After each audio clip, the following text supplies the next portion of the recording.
May we request MP Sheikh Abdul Wahab Pak to lead us in the invocation, and please remain standing for the singing of the Philippine National Anthem and the Bangsamoro hymn.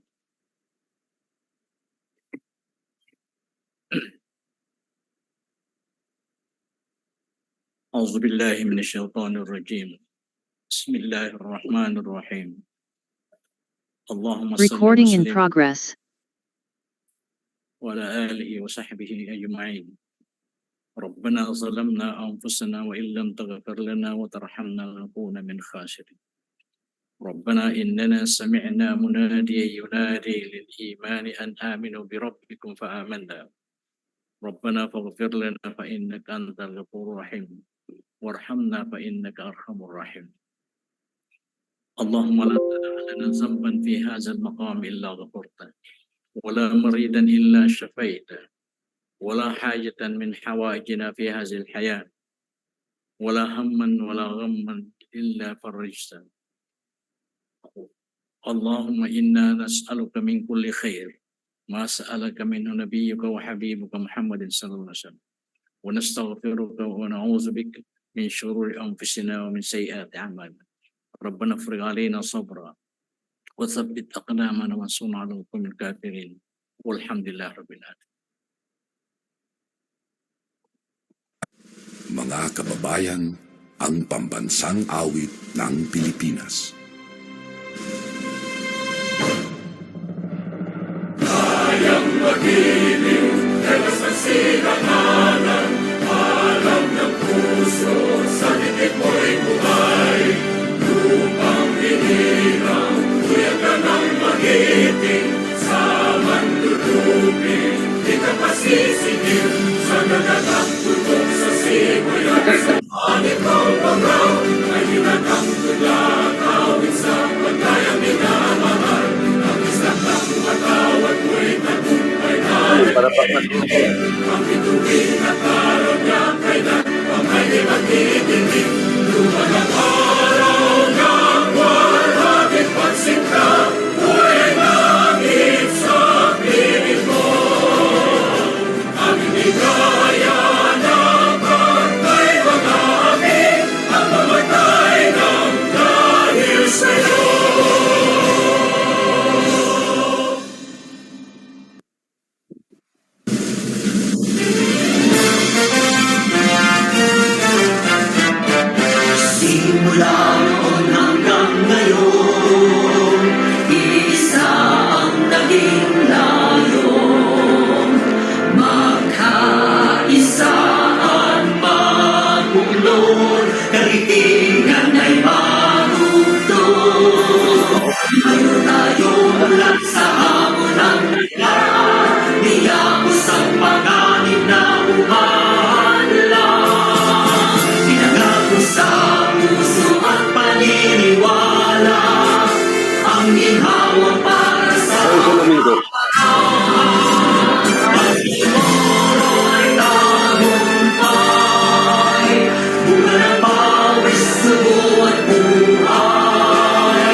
Be seated. The Secretariat, please proceed with checking the attendance of the members of the Parliament who are present today and determine the existence of quorum. Roll call of the honorable members of the BTA Parliament. Abbas Ahmad, Abbas Harun, Abbas Basit, Abu Mujib, Alamia Laisa, Alauden Mosbir, Present. Ali Ibrahim, Ali Lanang Jr., Ali Edi, Ambuluto Suharto, Aminuddin Abdulaziz, Ampatuan Baintan, Anayatin Susana, Antaw Muhammad Kelly, Arnado Marian, Asnawi Dan, Babaw Ali Muntaha, Balindong Pangalian, Present. Natarhata, Kandaw Bay Maleha, Present. Langgalen Hasimi, Lumama Alba Shia Ilayha, Ibrahim Ahud, Ismail Suharto, Estino Matarul, Gayak Abdawma, Gera Edward, Haji Abdawma Khalid, Hasim Abdawma, Hasan Hatimil, Iqbal Muhagir, Ismail Rasul, Jaj Raisa, Yakilan Muslimin, Chikiri Al-Bakil, Kahalan Den Martin, Karon Faisal, Lim John Anthony, Present. Long Benjamin, Long Don Mustafa, Lorena Jose, Makapaar Abdawa, Present. Marjani, Makatanong Amrosi, Maglangit Tarhata, Malik Hamid, Mantawil Baileng, Mastura Eshak, Matalam Japar Apollo Mikael, Mawalil Amil Bahar, Present. Mendoza Froilin, Mitimbang Michael, Mitimbang Tawakal, Miswari Abdul Karim, Miswari Nur Reda, Mitmug Rasol Jr., Munoz Hussein, Oranon Suwaib, Pakasam Obaida, Pak Abdul Wahab, Pakandaman Nabila Margarita, Parcasio Randolph, Piang Ramon Sr., Ramos Jamila, Salindab Said, Salik Ali, Sangki Ali, Sema Omar Yasser, Sema Romeo, Sheikh Said, Silongan Aida, Sinulinding Kadil Jr., Sulaiman Ali, Tago Paisalin, Tan Nabil, Present. Usman Adsfar, Utto Basir, Uy Oyod Siti Fahani, Yakub Muhammad, Present po. Present.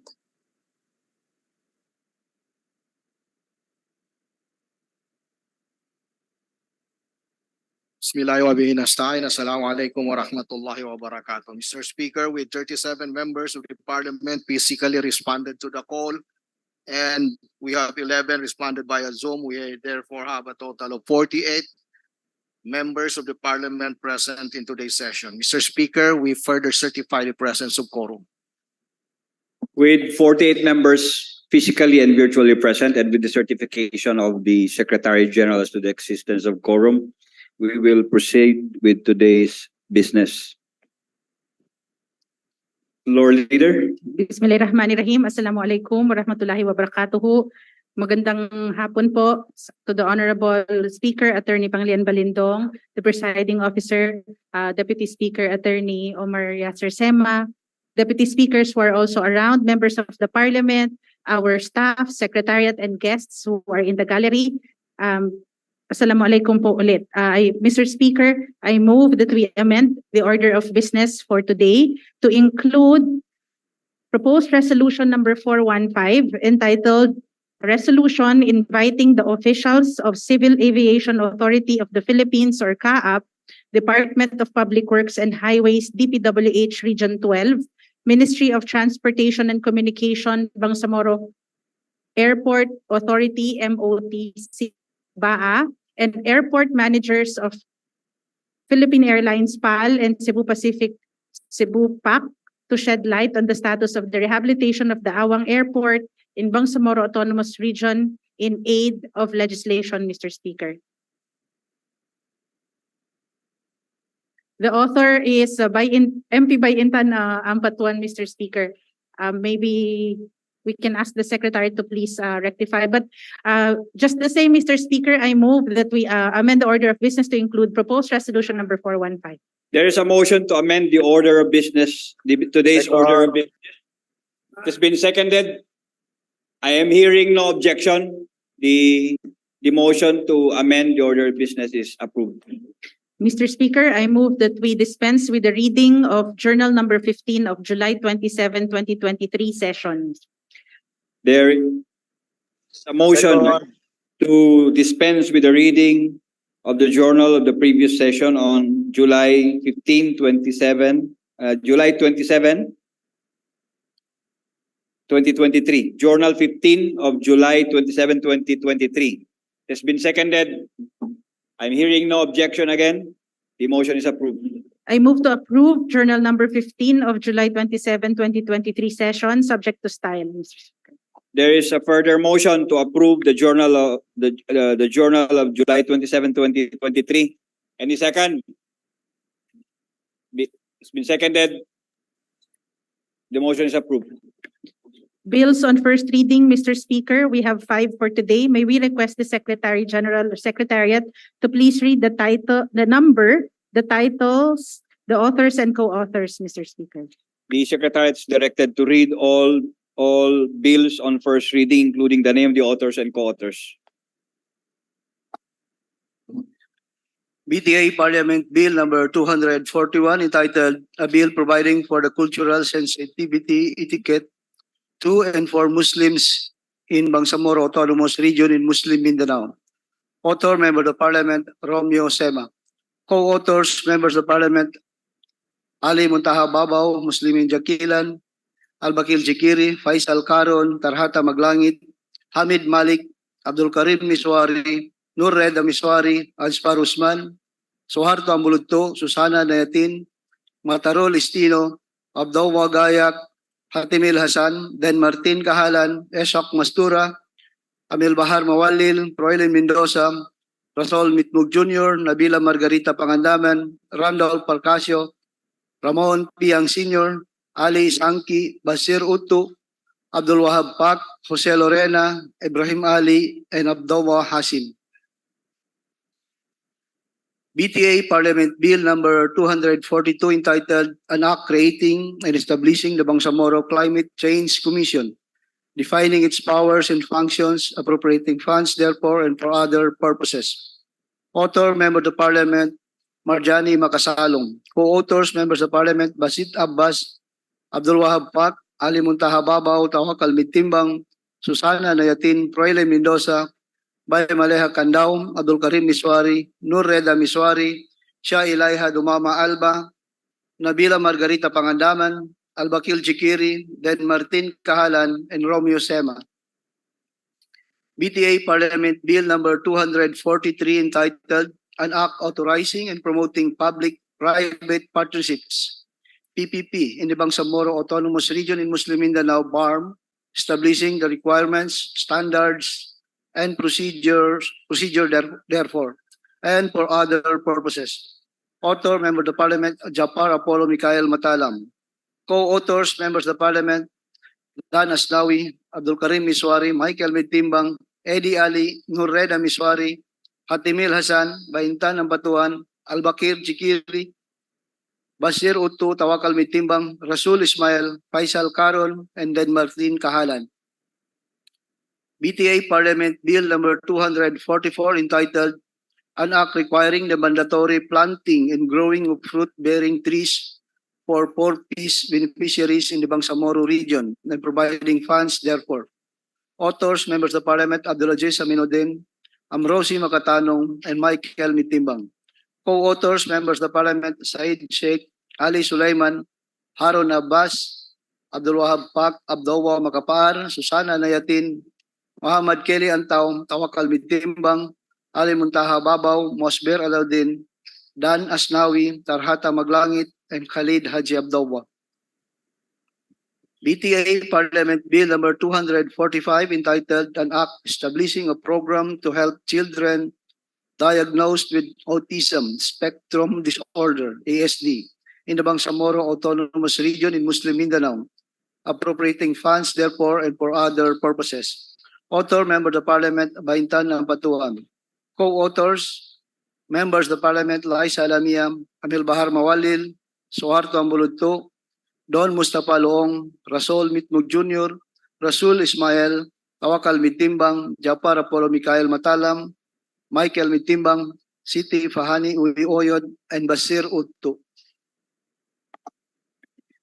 Mr. Speaker, all 5 proposed bills are private member bills, and we would like to encourage members of the Parliament who wish to be co-authors to please fill in the provided form and submit the same to the Secretariat, Mr. Speaker. Next is the resolutions for today, Mr. Speaker, starting with proposed resolution number 371. May we request the Secretary General to please read the title, the author, and the co-authors. The Secretariat is directed to read the title, proposed resolution number 371, including the name, the authors, and co-authors. Proposed resolution number 371 entitled A Resolution Enjoining the Bangsamoro Government to Organize a Legal Assistance Group under the Office of the Chief Minister to assist Bangsamoro who were illegally deprived of their lands, especially those located outside the core territories of the Bangsamoro region. Author, Member of the Parliament, Muhammad Kelly Antaw. Co-authors, Members of Parliament, Suhaib Oranon, Tawakal Mitimbang, Mujib Abu, and Basir Utto. Mr. Speaker, I move that we refer proposed resolution number 371 to the Committee on Rules. There is a motion to refer proposed resolution number 371 to the Committee on Rules. Any second? It's been seconded. There being no objection, the motion is approved. Next is proposed resolution number 379. May we request the Secretariat to please read the title, authors, and co-authors. Secretariat is directed to read the title of proposed resolution number 379, reading the names of the authors and co-authors. Proposed resolution number 379 entitled Resolution Urging the Government of the Day to produce a moral governance handbook to guide stakeholders of its implementation in the Bangsamoro Autonomous Region. Authors, Members of Parliament, Baintan Ampatuan, and Siti Fahani Uwi Oyod. Co-authors, Members of Parliament, Laisa Alamia, Amir Bahal Mawalil, Suharto Ambuludto, Don Mustafa Loong, Rasul Mitmug Jr., Rasul Ismail, Tawakal Mitimbang, Japar Apollo Mikael Matalam, Michael Mitimbang, and Basir Utto. Mr. Speaker, I move that we refer proposed resolution number 379 to the Committee on Rules. There's a motion to refer proposed resolution number 379 to the Committee on Rules. Any second? Hearing no objection, the motion is approved. Next, Mr. Speaker, is proposed resolution number 385. May we request the Secretariat to please read the title and the author and co-authors. Secretariat, please read the title of proposed resolution number 385, including the name of the authors and co-authors. Proposed resolution number 385 entitled Resolution Urging the Bangsamoro Government to Strengthen the Promotion of Sustainable, Accessible, and Affordable Healthy Diet for All in the Bangsamoro. Author, Member of the Parliament, Kadel Sinulinding Jr. Co-authors, Members of the Parliament, Suharto Ambuludto, Susana Nayatin, Muhammad Kelly Antaw, Ali Muntaha Babaw, Albakir Chikiri, Den Martin Kaharan, and Jamila Ramos and Ali Sulaiman. Mr. Speaker, I move that we refer proposed resolution number 385 to the Committee on Health. There's a motion to refer proposed resolution number 385 to the Committee on Health. It's been seconded. I'm hearing no objection. The motion is approved.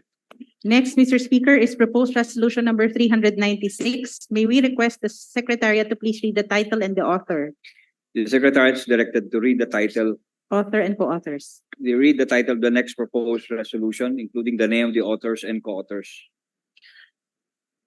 Proposed resolution number 396 entitled A Resolution Instructing the Ministry of Interior and Local Government, MILG, to strongly mandate local government units within the Bangsamoro Autonomous Region to establish and allocate space as musalla, surau, both in public and private businesses, establishments, and in public and private schools.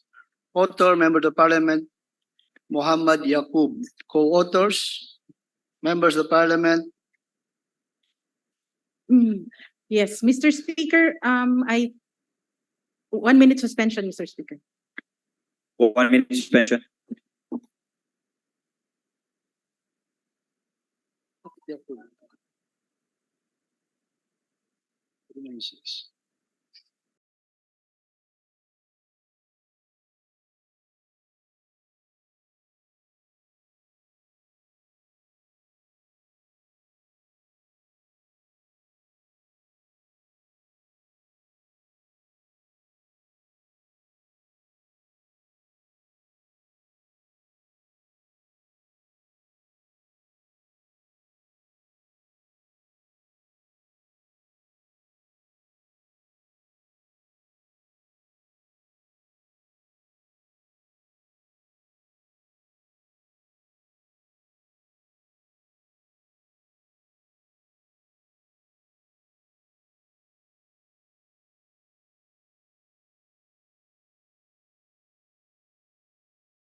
Session resumed. Mr. Speaker, may we request that the Secretariat please read the title and author and co-authors of proposed resolution number 396. Secretariat is directed to read the title of proposed resolution number 396, including the name of the authors and co-authors. proposed resolution number 396 entitled Resolution Requesting the Bureau of Local Government Finance, BLGF, Regional Office 12 to furnish the Bangsamoro Transition Authority, BTA Parliament, of an updated report on income classification and sources of revenues of the local government units, LGUs in the Bangsamoro Autonomous Region in Muslim Mindanao BARM. Author, Member of the Parliament, Abahintan ng Batuan. Co-authors, Members of the Parliament, Liza Lamia, Melbahar Mawalil, Suharto Ambuludto, Don Mustafa Long, Rasol Mitbog Jr., Rasul Ismail Tawakal Mitimbang, Chapar Apollo Mikael Matalam, Michael Mitimbang, and Basir Utto. Mr. Speaker, I move that we refer proposed resolution number 396 to the Committee on Local Government. There's a motion to refer proposed resolution number 296 to the Committee on Local Government. Any second? There being no objection, the motion is approved. Next, Mr. Speaker, is proposed resolution number 397. May we request the Secretariat to please read the title, the authors, and the co-authors. The Secretariat is directed to read the title of the next proposed resolution, including the name of the authors and co-authors. Proposed resolution number 397 entitled "A Resolution Encouraging All Officials and Employees of Ministries, Agencies, and Offices, including the Local Government Units, LGU, of Bangsamoro Autonomous Region in Muslim Mindanao, BARM, to take part in the Values Transformation Trainings conducted by the Bangsamoro Development Agency, BTA.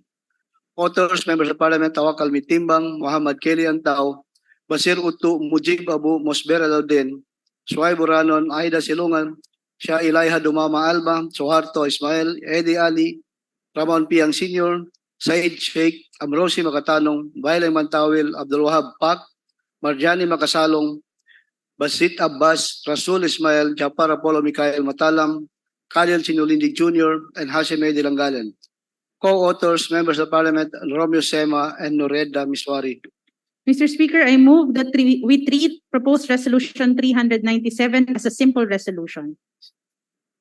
There's a motion to refer proposed resolution to treat proposed resolution 397 as a simple resolution. It has been seconded. I'm hearing no objection. The motion is approved. Mr. Speaker, at this point, may we recognize the principal author of proposed resolution 397, Member of the Parliament, Tawakal Mitimbang.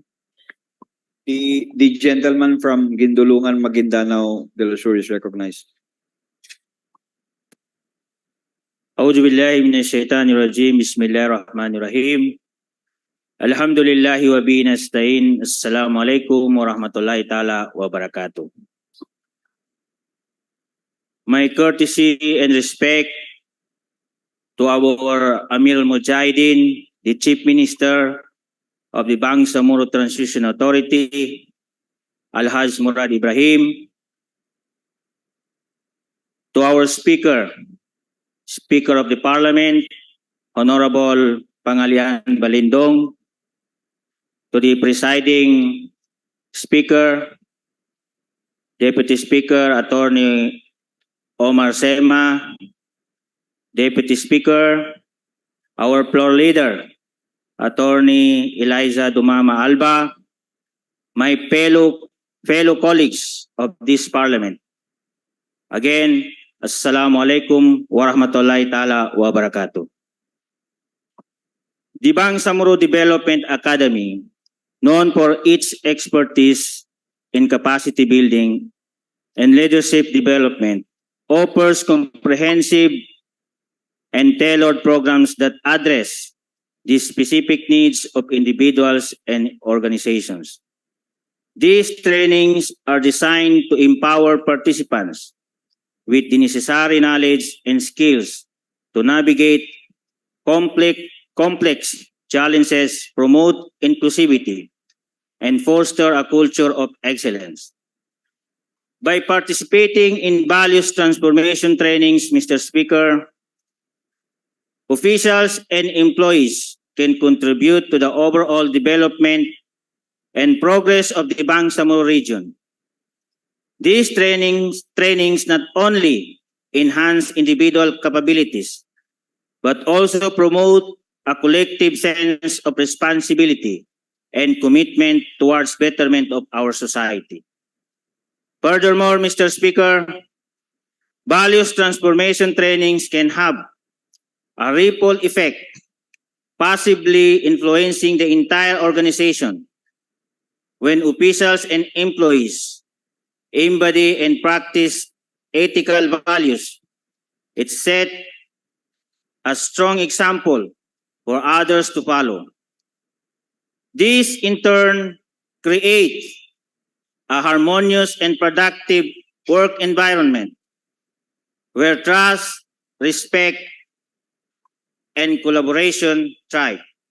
Mr. Speaker, I urge all officials and employees to seize this opportunity and actively engage in the values transformation trainings conducted by the Bangsamoro Development Academy.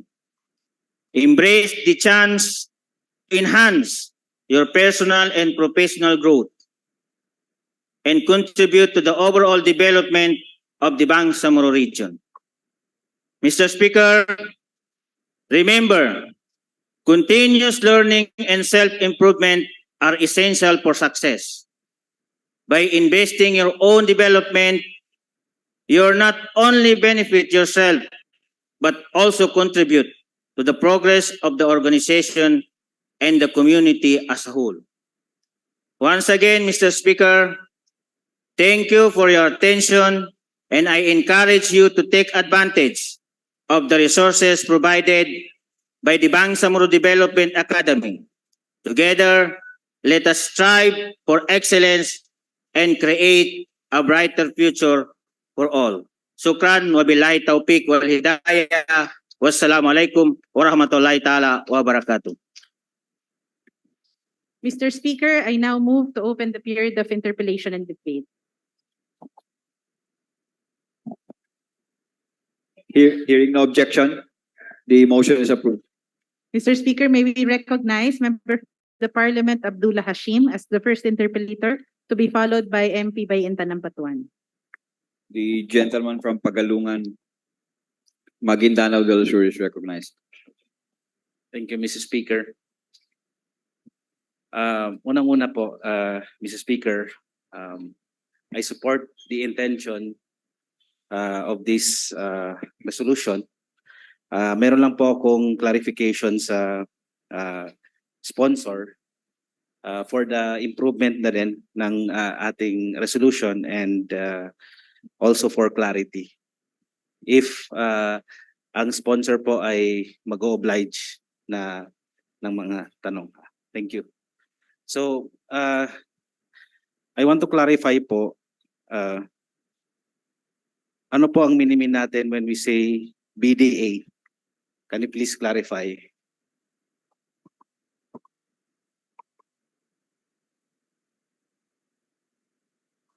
Thank you to my colleagues, Honorable MP Abdullah Hashim.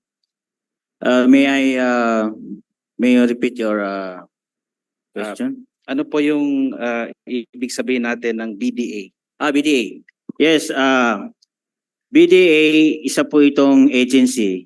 Under po ito sa Office of the Chief Minister. Ito yung Bangsamoro Development Academy, chaired by Director Sheikh Hashim Nando. So yung Development Academy of the Bangsamoro. DAB. Yes. DAB. So Development. Yeah. DAB. Sige, yun lang po yung akin, Mr. Chair. Yung point ko is yun po yung minimin ng ating honorable sponsor. Yes. Ang nakalagay po kasi dito sa as printed is Yes. Bangsamoro Development Agency, BDA, which is an yes. NGO. Yeah. Yes. So if this It's is a clerical yes. clerical error. Okay, so if this is a clerical error, then perhaps ako na lang yung mag-introduce ng amendment later, Yes. because we are talking about Yes. the DAB under the Office of Chief Minister, Yes. wherein I remember the Honorable MP and other MPs ay nag-attend tayo, no? Nung kanilang values transformation, which was very fruitful. They were lecturing us about the moral governance. So I think this is just the intent of this resolution na gusto ini-encourage natin even yung mga ibang ministries and LGUs to mag-avail sila with this programa ng DAP, no? So yun lang siguro ang akin, Mr. Chair. In the amendment, I will propose the amendment to palitan yung BDA to DAB. Yes. Thank you, Mr. Chair. Thank you. Thank you. So, MP by Patuan, Mr. Chair. The lady from Maguindanao del Sur is recognized.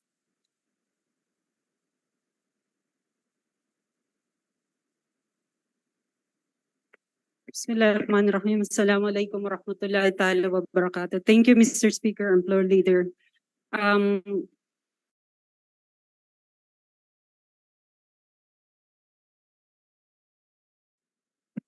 gusto ko lang ma-clear yung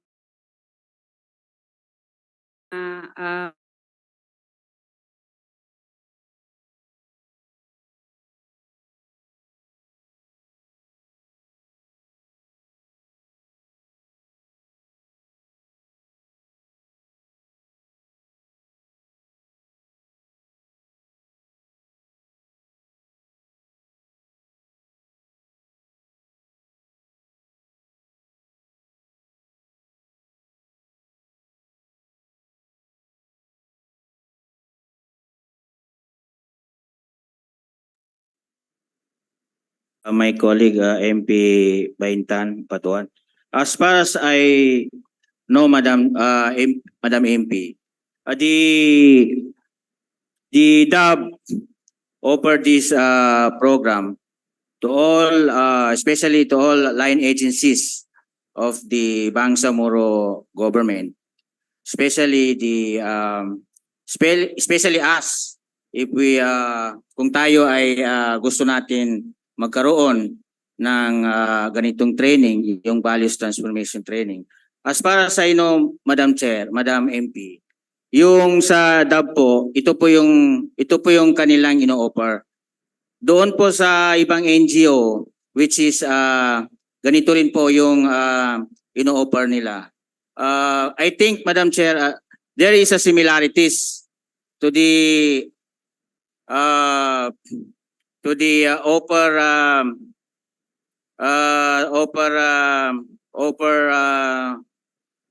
training of the other NGO. Parang nakikita ko, Madam Chair, is they are helping each other. They're promoting each other, while the DAB promoting the values training to the Bangsamoro institution, especially to our Bangsamoro government. The aim of the other NGO, like you said, Madam MP, parang yung sa kanila, ganun din po yung service na ino-offer nila. Kung ano po yung ino-offer ng DAB, ganun din po. Kasi parang gusto lang nila, Madam MP, tinutulungan nila or gusto nila i-project, gusto nila gawin na ma-promote yung program ng DAB, Madam MP. Thank you. Thank you, Mr. Speaker. That means to say that there are two trainings being offered by the Development Academy of the Bangsamoro. One is the Moral Governance Training. The second training is the Values Transformation Training. Tama po ba yung aking pagkaintindi, Mr. Speaker? Madam MP, can you repeat your question? Dalawa pa ba yung ino-offer ng Development Academy of Bangsamoro na trainings? Liban doon sa moral governance, may isa pang training, itong values transformation training. Tama po ba? Opo, Madam MP. Yung ino-offer po ng DAB po, parang yung sa other NGO po is expansion po, no, yung training natin na values transformation training. Yung scope po, ang ginagawa po ng NGO po, Madam MP Chair, is pinapalawak lang po yung training ng DAB. Kung hindi po mag-cater po yung mga other agencies or yung other institution of the government, pwede po mag-cater yung isang NGO because collaboration po sila. They are helping each other, Madam Chair. And in fact, ito po is recognized po itong NGO na to na nag-collaborate sila sa DAB, Madam Chair. Madam MP. Thank you, Mr. Speaker. The reason I am pointing out if it's a government institution or an NGO because may magkaiba po yun. No? When we deal with the government agency, normally, diretso yan na accredited ng civil service yung training. Now, if you deal with the NGO, they have yet to secure accreditation or whatever from the Civil Service Commission. So ang value nito, if it's Development Academy of the Bangsamoro, accredited na yung lahat ng units na ma-earn ng mga trainees. And it So- is credited also as an official Yes, their official time. it's accredited as part of, it can be part of your of one's training hours depending on the number of days being offered. So malinaw na kung ang training na ito na sinasabi natin ay yung sa Development Academy of the Bangsamoro. Kung nagpartner man sila sa BDA, yun ay kanilang strategy. But we are dealing here with the Development Academy of Bangsamoro. Now, ang tanong natin dito is, meron bang bayad yung pagsali dito sa training na ito? Kasi kailangan pang manawagan ang BTA sa mga empleyado at mga officials para mag-participate sa training na ito. Hindi ba dapat ay ano na ito, kumbaga lookout na ito ng mga empleyado, no? And officers to participate in trainings being offered by a government institution. So may bayad ba ito? Thank you, Madam Chair.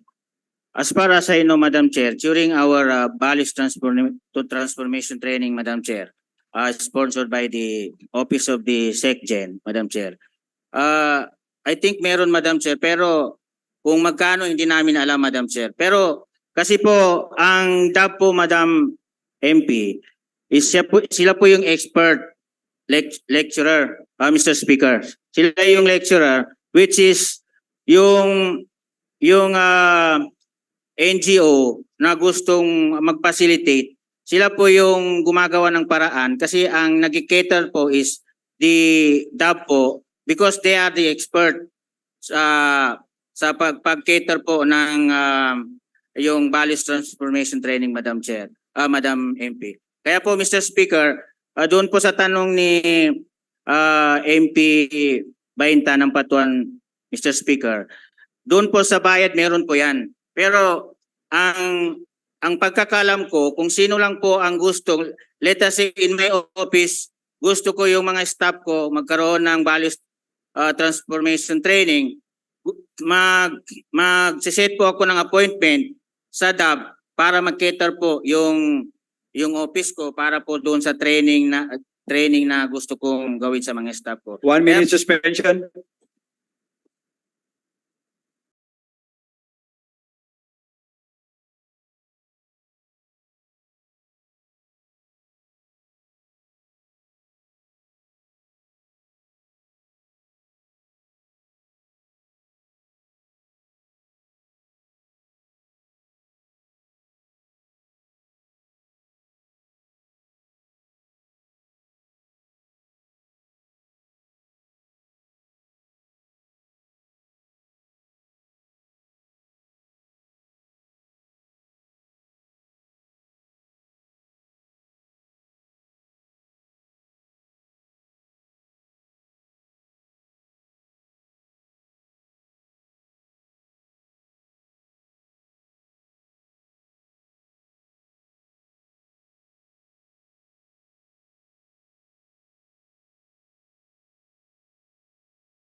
Resume na daw.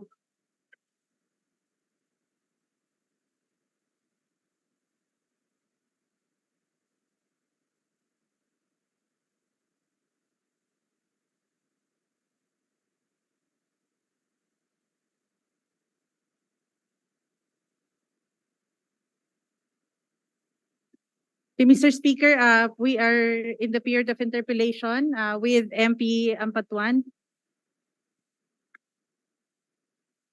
Last na lang, Mr. Speaker. Thank you. Mr. Speaker, in due time, I will propose for some amendments to establish the relations of the institution that are being conducting trainings kasi hindi na pa nasama sa warehouse. So, yung main objective ba natin in doing this resolution ay para ma-institutionalize sa mga opisina na bawat opisina ay magkaroon or bawat opisina ay parte na ng kanilang capacity building yung values transformation training. Tanong po, ang pinaka-objective, the end goal of this resolution is to institutionalize the values transformation training in the capacity building activities of the ministries offices and including local government units. Yes or no lang po yung sagot. Yes. Yes. Thank you very much, Mr. Speaker. In due time, I will propose for some amendments. Thank you. Floor Leader. Mr. Speaker, may we recognize MP Froilin Mendoza? The lady from South UP Maguindanao is recognized. Maraming salamat, Mr. Speaker. May mga gusto lang akong i-clarify mula sa ating may akda ng Resolution 397, no? Ang kagalang-galang na Ginoo mula sa bayan ng Talayan, kung siya ba ay open for any clarification. Sa iyong resolution, sinasabi mo na iniingganyo natin na makalahok, no? Or makilahok yung mga ministries doon sa pagpapalaganap natin ng values transformation, no? At mga training noon ng iba't ibang mga ministries at agency. Habang tinitingnan ko yung resolution, hinahanap ko yung issue ng inclusion. Paano natin halimbawa ma-include yung iba pang hindi mga Islamic believers, no? Pero meron silang mga kagiat, no, na maaring maitulong upang mas maging inklusibo, no, yung ating resolution na ito, dahil palagay ko ay hindi lamang ito para sa ating mga kapatid na Muslim. Ang aking tinutukoy ay paano natin ngayon ma-incorporate upang maging inklusibo yung mga pag-perform ng ating mga katutubong pamayanan, no? Lalo na yung kanilang customs and tradition bilang bahagi rin, no, noong pag-maintain natin ng peace and harmony, yung mabuting relasyon ng mga tao sa Bangsamoro. Sa pangatlong whereas mamaya, during period of amendments, ako po ay magmumungkahi, no, ng mga recommendations. Maraming salamat, Mr. Speaker. Mr. Speaker, thank you, Madam MP Froilin Mendoza. Mr. Speaker, I move to terminate the period of interpellation and debate. There's a motion from the floor leader. It's been seconded. There being no objection, the motion is approved. I move to open the period of amendments, Mr. Speaker. The period of amendment is now open. May we recognize MP Abdullah Hashim? The gentleman from Pagalungan, Maguindanao del Sur is recognized.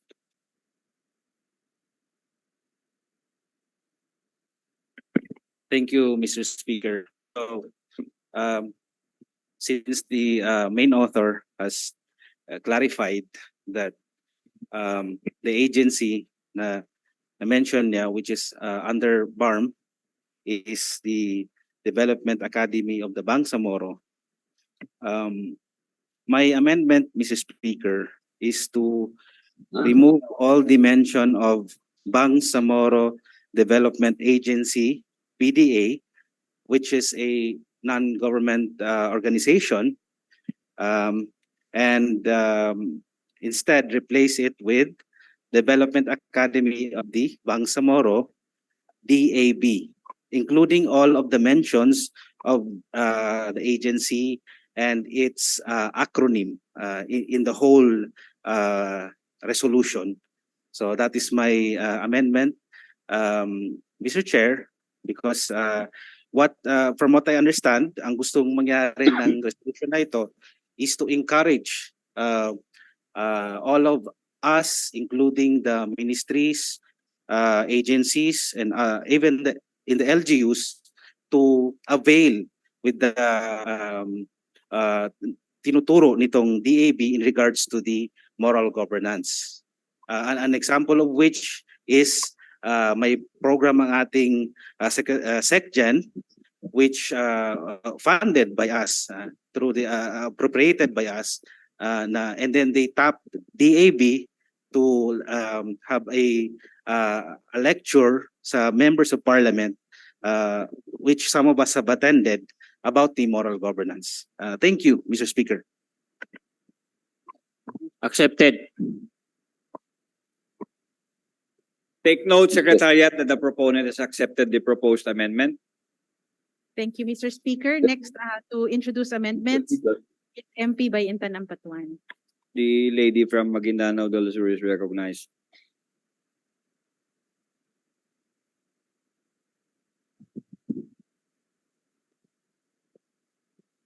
Thank you, Mr. Speaker.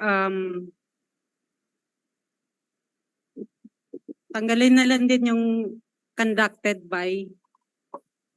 My proposal, Mr. Speaker, is to remove conducted by even the Development Academy of Bangsamoro. My premise is that based on the question raised by MP Froilin Mendoza with regards to inclusivity, because there are other institutions that offers values transformation training, which is the Civil Service Commission.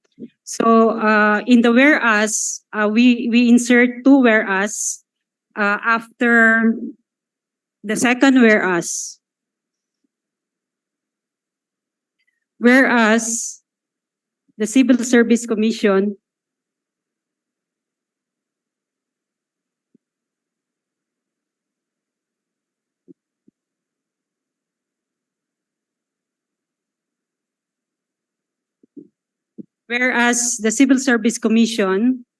BARM, Bangsamoro Autonomous Region in Misli, Mindanao, offers values orientation workshop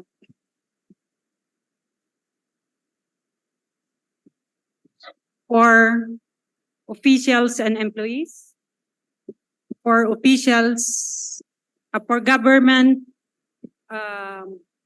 government officials and employees. The next whereas is whereas the Development Academy of Bangsamoro, or DAB, serves as the central human capital development training arm, serves as the central human capital development training arm of the Bangsamoro government. Training arm of the Bangsamoro government, serves as the central human capital development training arm of the Bangsamoro government. Semicolon. So yan yung dalawang kasi tinanggal na natin yung specific na institution para maging inclusive no? So yung hindi makater ng non-Muslim, so they can opt to join the civil service trainings. Okay? So yung dulo,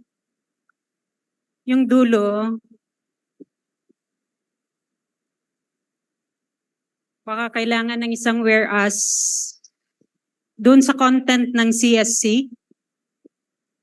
But I don't have right now. Subject to style na lang po, Mr. Speaker, doon sa content about the CSC. No? It's another whereas. So, dito sa dulo, tanggalin na rin natin yung conducted by Development Academy of the Bangsamoro. Thank you, Mr. Speaker. That's all. I want to hear a response coming from the proponent, Mr. Speaker. What is the pleasure of the proponent? Do you accept the proposed amendment? Accepted, Mr. Speaker. Secretariat, please take note. Mr. Speaker. Mr. Speaker. Mr. Speaker, I can hear MP Babaw from The, Zoom. the gentleman from Lanao del Sur is recognized. Thank you very much, Mr. Speaker. Madam Floor Leader. This is about the pertaining to the title of the resolution. Kasi We nakalagay cannot dito, hear you. resolution. Cannot? Oh. Abo.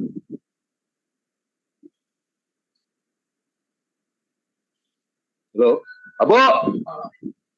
We now have we will suspend for a while. MP Babaw, the azan is calling. Session suspended. Hindi lang nila ako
Floor Leader, we will recognize MP Ali Babaw.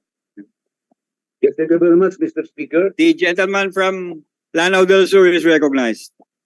Thank you, Mr. Speaker, Madam Floor Leader. Yung sa akin lang po is this is about resolution number 397, use of title. I would like to propose that to add one sentence. Kung MP papayag Babaw? lang proponent. MP Babaw, can you adjust the volume of your the audio of your computer? Improve the Okay, so volume. okay. Malakas na eh. Malakas na eh. O ano, okay na? Hello?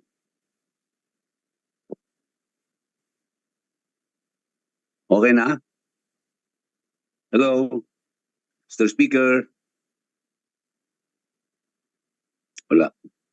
Mr. Speaker, We recognize you now, MP Babaw. can you hear me now, sir? Yeah, but your camera is Sideways. rotated. Rotated yung camera ng laptop mo. Well, anyway, ang importante naman yung salita ko.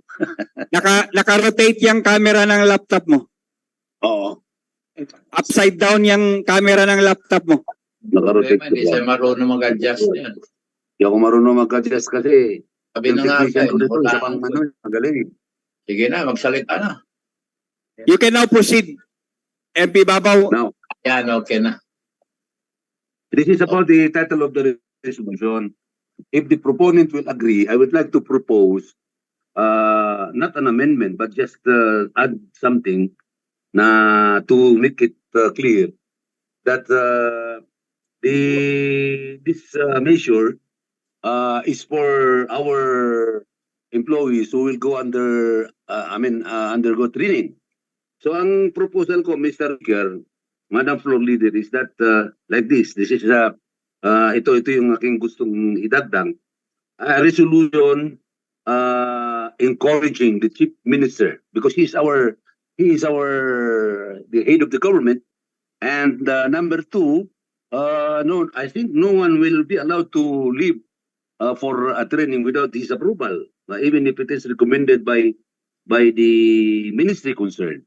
So ang sa akin lang dito, Mr. Speaker, idaan natin sa kanya a resolution encouraging or requesting the Chief Minister to encourage all officials or to allow if it is the proper word, appropriate word, a resolution encouraging or requesting the Chief Minister to encourage or to allow all officials and employees kasi hindi naman po yan, sir, pwedeng magsabay-sabay eh. So sila yung magdedetermine who will go for training today, the next month, and etc. Kasi baka magkakaroon tayo ng vacuum sa services natin. So if the proponent will allow my proposal, yun lang sana ang idagdag ko, a resolution requesting the Chief Minister to allow or to send to allow officials, mamawala na yung all, to allow officials, employees of ministries, agencies and other offices, to include other offices, to undergo a training. Kasi I fully agree with the MP Baintan that it's BARM that will shoulder the expenses. Kasi hindi naman siguro tama kung halimbawa yung mga employees natin, I will allow them to go to training, for example, in Tagaytay, sa DAP, or in Davao, or anywhere, that they will be shouldering their own expenses. It has to be shouldered by the ministry concerned. So this requires funding. Now, I think the Chief Minister will be the responsible official to allow officials and employees to undergo training. Kaya nga ang aking proposal Mr. Speaker, yung resolution, idagdag natin na a resolution requesting the Chief Minister to allow officials, ganun po, resolution requesting, kasi hindi naman siguro appropriate yung word na directing eh. You cannot direct the Chief Minister eh. Requesting the Chief Minister to allow, kasi give permit eh, give permission. Kung okay lang po sa proponent ng resolution na ito, involve natin ang What is the pleasure of the proponent as far as the proposal of the gentleman from Lanao del Sur? Thank you, Mr. Speaker, but with due respect to my colleague MP Babaw, I will not accept the proposal, Mr. Speaker. Thank you. So you are not accepting that our Chief Minister will be directly responsible or involved in the training of our governing officials? I think with the permission of the floor leader and the proponent, let's clarify that this is an act of the Parliament, and I think it's sufficient that the Parliament is encouraging all officials and employees of the Bangsamoro government to take part or participate in values transformation. Yes, Mr. Speaker, I fully agree with your comment. But ang sa akin lang po, pag na-involve yung, it's the Chief Minister will really approve for the funding or for allow, direct or tell the ministers o ipadala nyo ito para mag-training. Tapos pagka sinabi ng what if the Chief Minister will not allow? What can we do? Kailangan ba natin mag-pass ng resolution or overriding, which is two-third under the speaker knows this, that in a parliamentary setup, you have to override the decision of the head of state. You have to get two-third of the votes. So can we get that two-third of the votes? Kaya siguro walang masama na involve na natin ang Chief Minister. Siya na yung siya na yung hindi naman mabigat yung aking proposal eh. A resolution requesting the Chief Minister to encourage yan or to allow. Yun lang naman. Thank you, Mr. Speaker. I truly appreciate the sense of our colleague MP Babaw. But number one po, yung laman yung substance nung resolution ay mag-change kapag ito po yung nilagay natin. Pangalawa, ang budget po kasi ay kasama na po sa budget ng ng human resource divisions ng mga offices ito. At pangatlo, bilang isang resolution, we are just expressing a sentiment, Mr. Speaker. So I think the proponent has already answered that while the intention is noble, the proposal is not accepted, Mr. Speaker. So it's not accepted, Madam Floor Leader.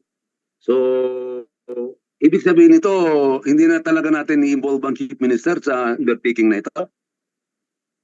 Mr. Speaker, the Parliament the Parliament includes the Chief Minister as member of the Parliament, Mr. Speaker. So this is a sentiment of the Parliament. Therefore, the Chief Minister is included, Mr. Speaker. Okay, so bahala na po ang proponent kung ayaw niyang tanggapin. Basta what is important is I have said my position on this issue. Kung ayaw niya pumayag, wala tayong magagawa dahil siya ang proponent. I will not even request the chair to submit this for the division of the House, because to me, I respect my Chief Minister and he must be directly involved. Although I believe that he is really a member of the Parliament, but he is our head of government. So dapat natin talagang wala namang masama doon na ang sinasabi ko, resolution requesting the Chief Minister to encourage, requesting him.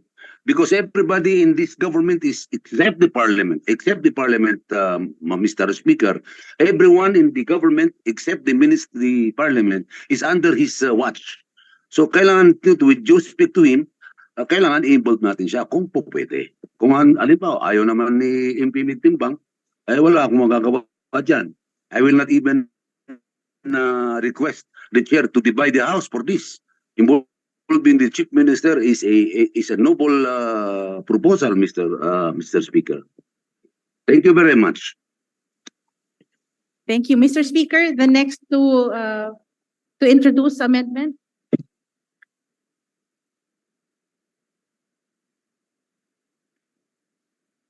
Is MP Mendoza.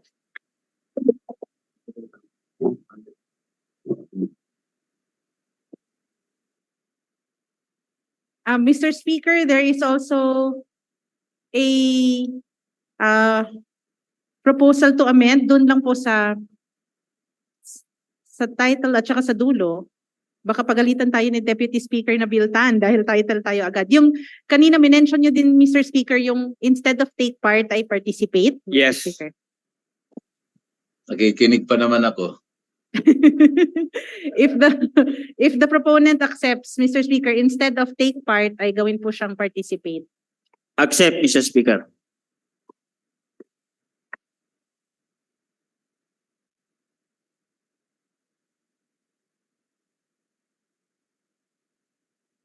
Where is MP Froily Mendoza?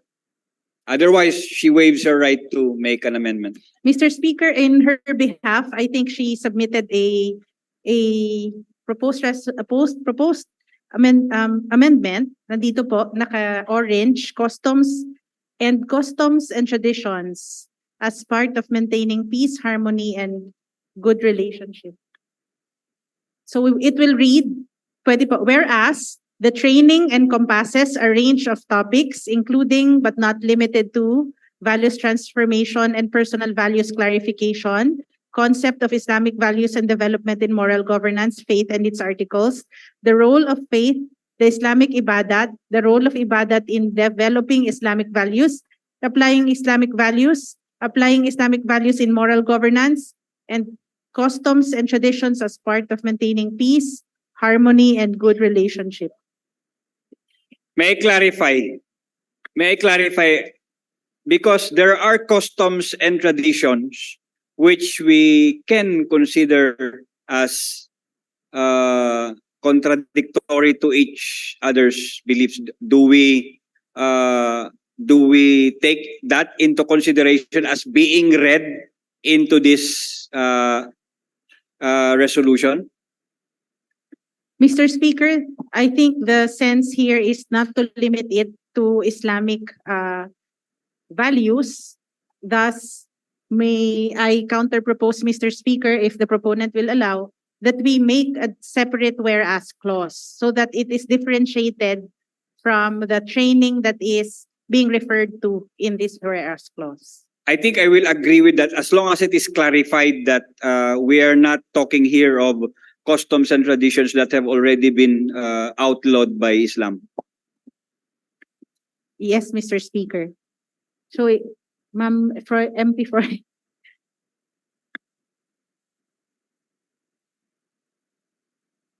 Yes, Mr. Speaker, I accept the proposal for a separate whereas for that particular provision in the whereas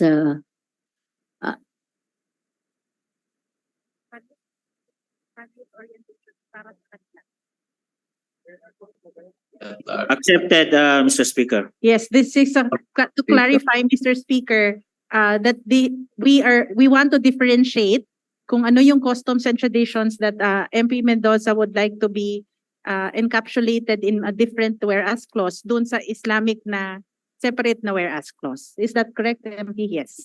So we will relanguage, Mr. Speaker, and it has been accepted by the proponent to relanguage it in a separate whereas. So that would be a matter of styling. Does the proponent agree on this?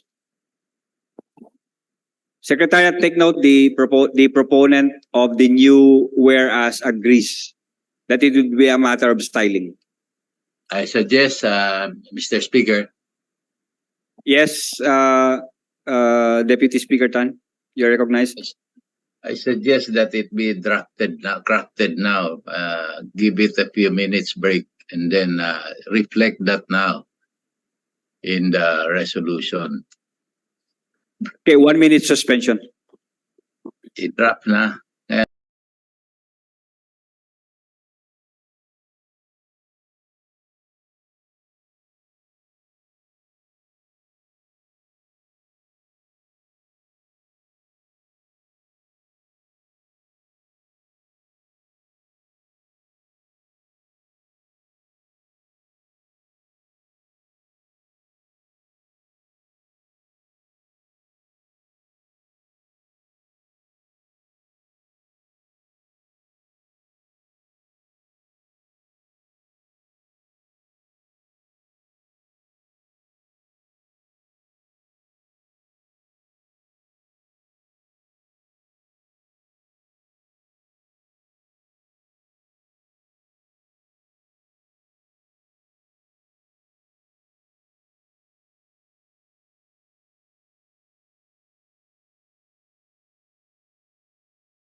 Session resumes. Yes, Mr. Speaker. So the proposal now is to delete the entire whereas clause, if that is acceptable to the proponent. Yes, Mr. Speaker, accepted. Thank you, Mr. Speaker. I now move to terminate the period of amendment. May we inform the good Deputy Speaker Nabil Tan that we have refrained from another formulation. Instead, we deleted the whole whereas clause. There is now a motion to terminate the period of amendment. No problem, Mr. Presiding Officer. It's okay with me. No problem. It has been seconded. I'm hearing no objection. The motion is approved. Thank you, Mr. Speaker. I now move to approve proposed resolution number 397 as amended and subject to style. There is now a motion to approve proposed resolution number 397, subject to style. It has been seconded. The motion is approved. Mr. Speaker, next is proposed resolution number 398. May we request the Secretariat to please read the title, the author, and the co-authors. The Secretariat is directed to read the next proposed resolution, including the name of the authors and co-authors. Proposed resolution number 398 entitled Resolution Honoring and Recognizing the Members of the Media for their role in the peace process and the promotion of transparent and accountable governance. Author, Member of the Parliament, Shia Ilaiha Dumama Alba. Co-authors, Members of Parliament, Mary Ann Arnado, Ubayla Pakasam, Marjani Makasalong, Suharto Ismael, Mataro Listino, and Aida Silungan. Mr. Speaker, I move that we treat this as simple resolution. There's a motion to treat proposed resolution number 398 as simple resolution. It's been seconded. The motion is approved. Mr. Speaker, I move that we recognize the principal author to talk about the proposed resolution. The floor leader is recognized. Thank you, Mr. Speaker. A'udzubillahi minash-shaytanir rajim. Bismillahirrahmanirrahim. Mr. Speaker, fellow members of the Parliament, Assalamu alaikum. The media has always played an important role in society. They provide the public with timely and relevant information, foster debate and discussion, advocate for freedom, expose corruption and any abuse of power or injustice, and monitor the actions of government. Mr. Speaker, esteemed colleagues, we hope to highlight through this proposed resolution the pivotal role of the media in the peace process in promoting the cooperation of all the parties and stakeholders involved, and in nurturing a culture of peace in the various communities within our region. They have been indispensable in helping the public understand the Bangsamoro's pursuit of peace and legitimate right to self-determination, and by keeping our stakeholders well informed and in scrutinizing the actions of the parties in the peace process. They encourage the faithful implementation of the peace agreements, both in letter and in spirit. Our partners in the media have been very supportive of our efforts to communicate the link between the peace process and our efforts to promote transparent and accountable governance. They provide the public a glimpse into the aspirations and struggles of the Bangsamoro people, promoting the appreciation of the historical, cultural, and social political context of the Bangsamoro's quest for meaningful self-governance. The Bangsamoro government understands that freedom of the press is not a mere privilege, but the fundamental right of citizens in a democratic society. As such, we are dedicated to promoting and upholding this right, ensuring that media practitioners can carry out their duties without fear or intimidation. It is crucial that journalists feel safe and empowered to tell their story, to investigate, report, and even question those in power. In our journey towards peace, development, and self-governance, we recognize the invaluable contribution of the media in the Bangsamoro region. The media serves as a vanguard of truth, a watchdog of democracy, and a conduit of information that connects the government with our people. It is through a free and responsible press that we can promote transparency, accountability, and good governance. Mr. Speaker, esteemed colleagues, we believe that a strong and vibrant media is essential for the growth and prosperity of our region. As we move forward, let us work together to build a Bangsamoro where freedom of the press is cherished and the voice of the people is heard loud and clear. Wabillahi tawfiq wal hidayah. Thank you and Assalamualaikum warahmatullahi wabarakatuh. Mr. Speaker, I move that we open the period of interpellation. It's been seconded. The motion is approved. Mr. Speaker, I just would like to make a simple manifestations that all members present be part of this resolution. I will recognize the gentleman from Lanao del Sur. You can now proceed.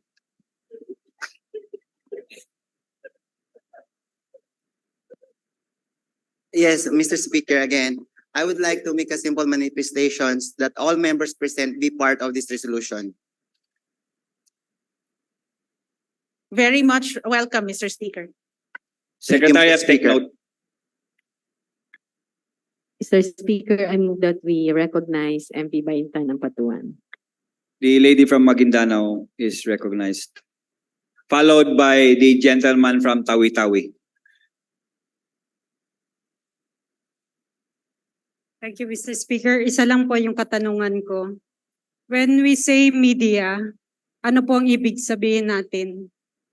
Can we elaborate para malaman ng ating mga kababayan kung sino yung tinutukoy natin, no?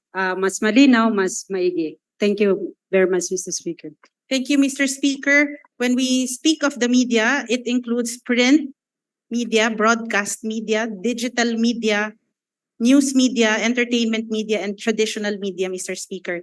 As media refers to the various means of communication that are used to transmit information, ideas, and entertainment to a wide audience, Mr. Speaker. So that means to say, Mr. Speaker, that regardless of where they are, whether they are in autonomous region or our partners at the national, they are part of this resolution. That is correct, Mr. Speaker. Thank you, Mr. Speaker. I fully support this resolution. So this is tri-media. This is all media, Mr. Speaker. The gentleman from Tawi-Tawi is recognized. Thank you, Mr. Speaker. Actually, pareho ang tanong namin ni MP Baintan, Mr. Speaker. But I just would like to further be clarified. Yung tanong na ano ba talaga ang coverage ng media na to? Pati ba social media covered nito? Mr. Speaker. Yes, Mr. Speaker. Well, social media can be a form of communication to give out information, Mr. Speaker. So if it is a recognized social media account or a social media personality, Mr. Speaker, that propagates correct information, accurate information, I believe that it is covered, Mr. Speaker. Then yung tanong po ni Sister MP Baintan, yung coverage po nito, hindi lang po ito regional, kundi national po. In fact, it is even international. Am I right, Mr. Speaker? Yes, very much so, Mr. Speaker. That's all, Mr. Speaker. Thank you, Mr. Speaker.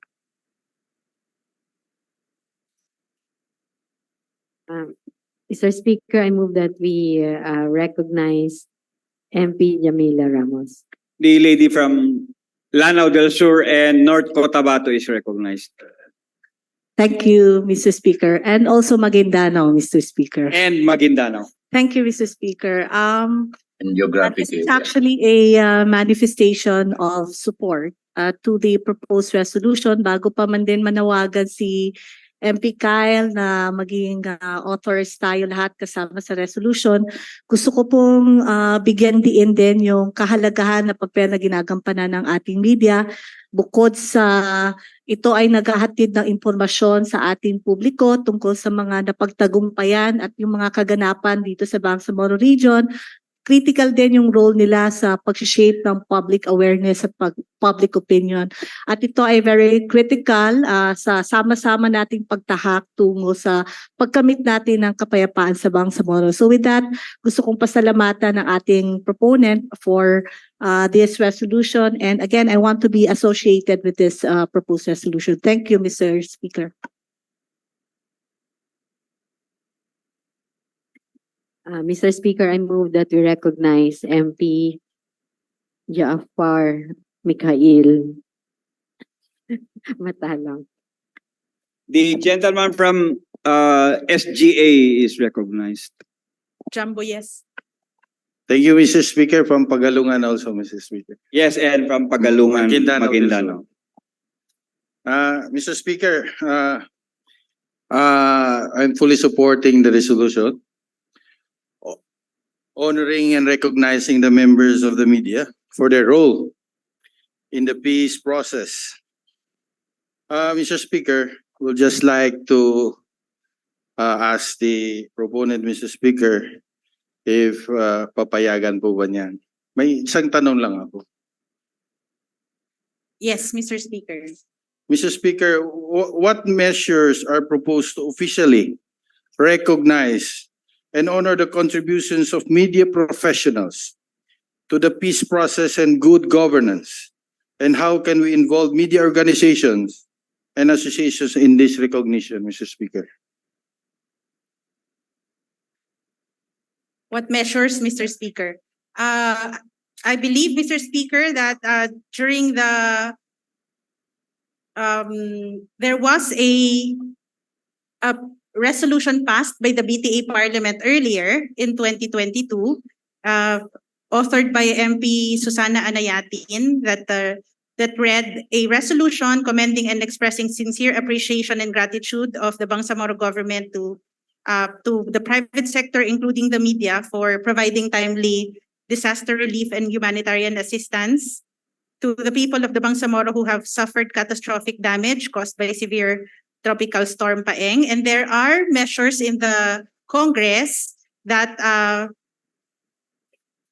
move for or advocate for security and protection of our media, Mr. Speaker. So this would include a bill in the Senate that is already pending at the committee level. One is entitled the Media and Entertainment Workers Welfare Act. Another is the Journalism Protection Act.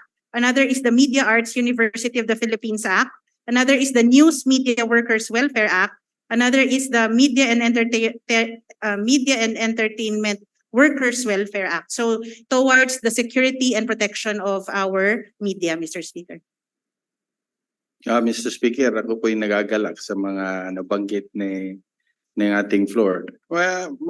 Mayroon lang po ako tang. Do we have plans to establish an annual event or awards program to continue acknowledging the outstanding work of media practitioners in our region for their role in peace and governance?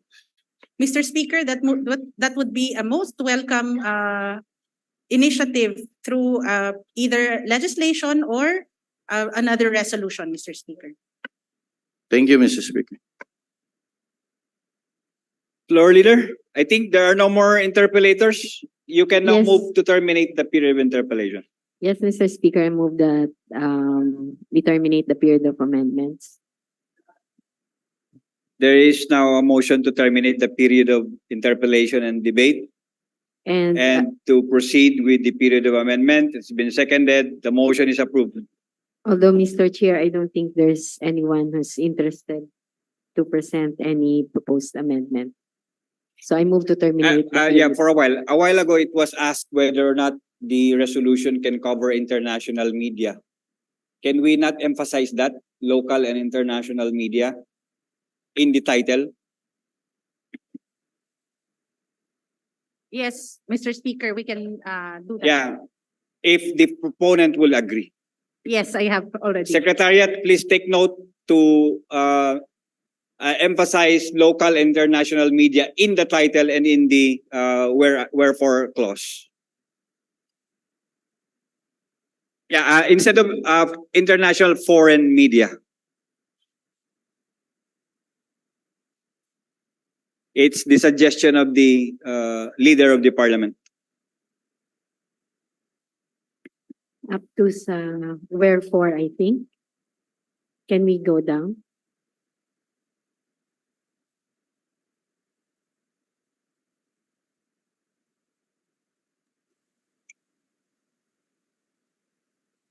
Mr. Speaker, I move to terminate the period of amendments. It has been seconded. The motion is approved. Mr. Speaker, I move to approve proposed resolution 398.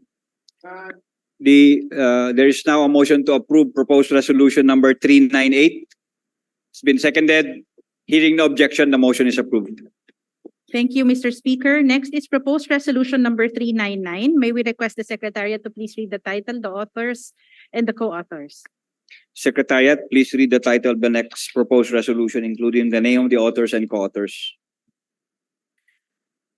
Proposed resolution number 399 entitled Resolution Congratulating and Commending Ms. Sabaha Apato Salik for her outstanding performance in winning third place for Quran recitation category in the 63rd Malaysian International Al-Quran Recitation and Memorization Assembly, MITQA 2023, and for giving pride and honor to the Bangsamoro people. Authors, members of Parliament, Jamila Ramos, Michael Mitimbang, Mujib Abu, Tawakal Mitimbang. Co-authors, members of Parliament, Den Martin Kahalan, Ali Muntaha Babaw, Susana Nayatin, Abdul Wahab Pak, Abdawa Gayak, Basit Abbas, Abdulaziz Aminuddin, and Suhaib Uranon. Mr. Speaker, I move that we treat proposed resolution number 399 as a simple resolution. There's a motion to treat proposed resolution number 399 as a simple resolution. It's been seconded. The motion is approved. Mr. Speaker, may we recognize the principal author, MP Jamila Ramos. The lady from Lanao del Sur, Maguindanao, and North Cotabato is recognized. Thank you, Mr. Speaker. A'udhu billahi minash shaitani rajim. Bismillahirrahmanirrahim.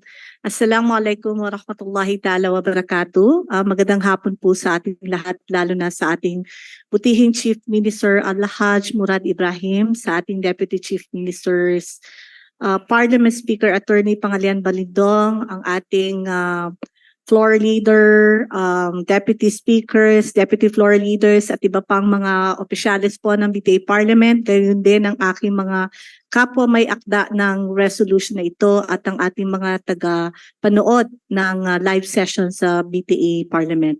Magandang hapon po sa ating lahat. Ako po ay lubos na nagagalak na maghain ng proposed resolution number 399 na nagbibigay pugay kay Ms.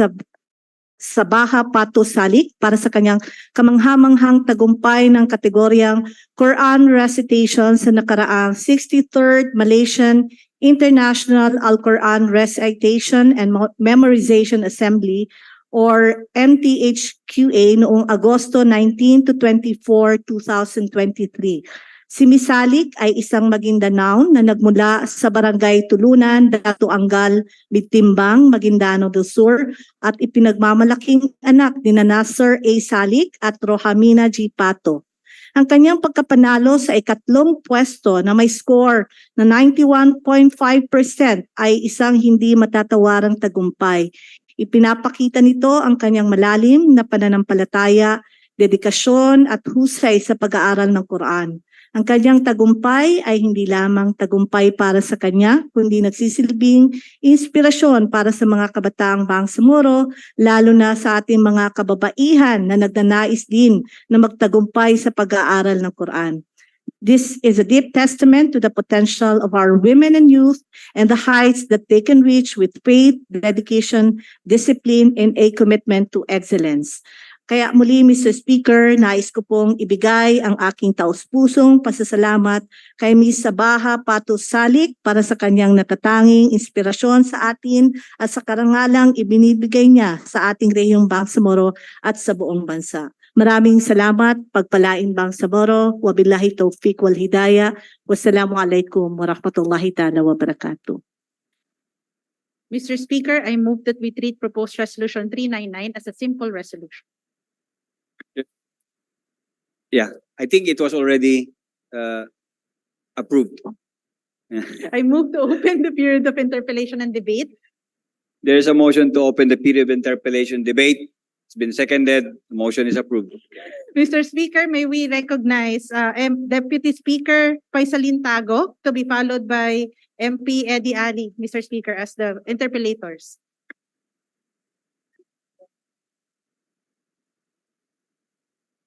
The gentleman from Lanao del Sur is recognized. Thank you much, Mr. Thank you very much, Mr. Speaker. Assalamualaikum warahmatullahi wabarakatuh. If the proponent of the proposed resolution is willing to accept some clarificatory questions. Inshallah, Mr. Speaker.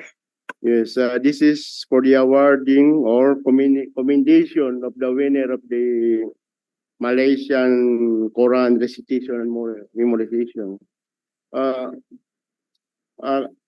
Ang tanong ko, Mr. Speaker, is previously in the BTA 1, we have a similar resolution like this. Are you aware of this, Mr. Speaker, of the resolution that was we approved on the BTA 1?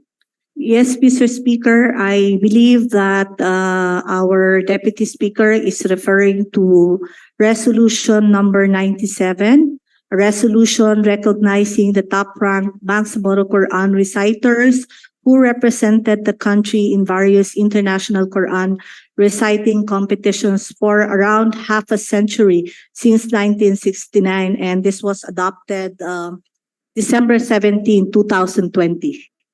And are you aware, Mr. Speaker, that on that stated resolution, we not only commend or congratulate the winner of the Quran competition, but we gave token, a award by the Chief Minister by the Chief Minister to the winner of that.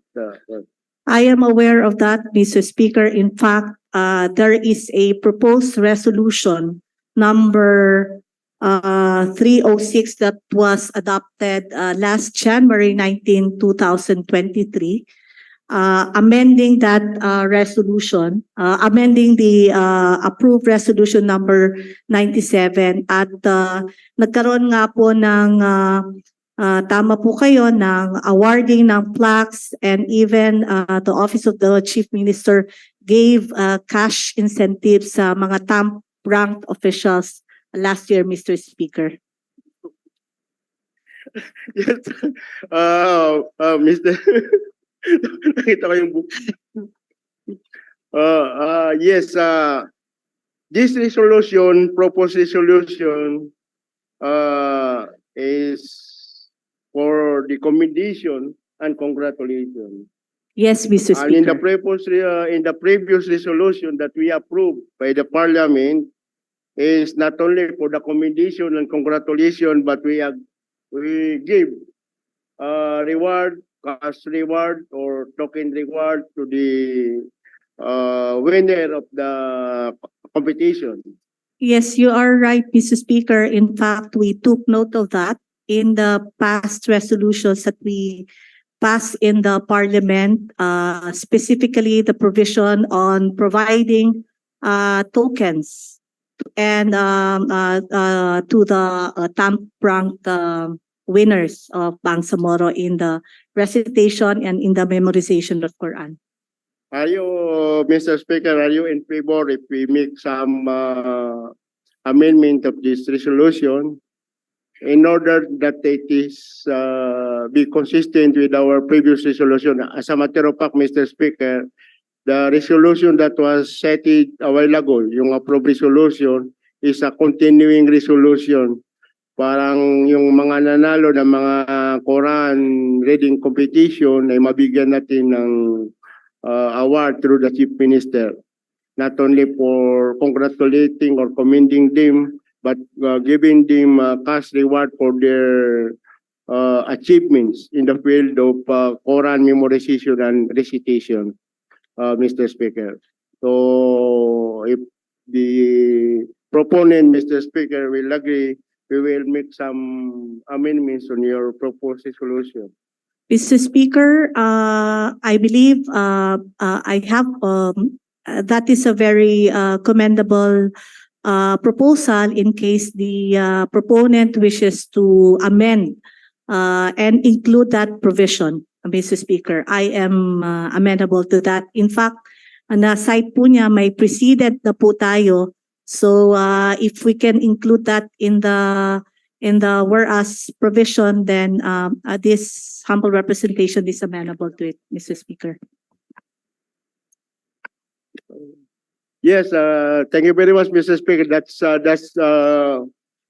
all, Mr. Speaker. Thank you very much to the proponent for answering the clarificatory questions, Mr. Speaker. Maraming salamat, Mr. Speaker, at sa ating butihing Deputy Speaker, Minister Paisel Indago. Thank you. Mr. Speaker, I now move to terminate the period of interpellation and debate. There's a motion to terminate the period of interpellation. It's been seconded. The motion is approved. I move to open the period of amendments. The period of amendments is now open. Mr. Speaker, may we recognize Deputy Speaker Tago for the amendments? Okay, giving way to MP Eddie Ali, Mr. Speaker. Gentleman from Tawi-Tawi is recognized.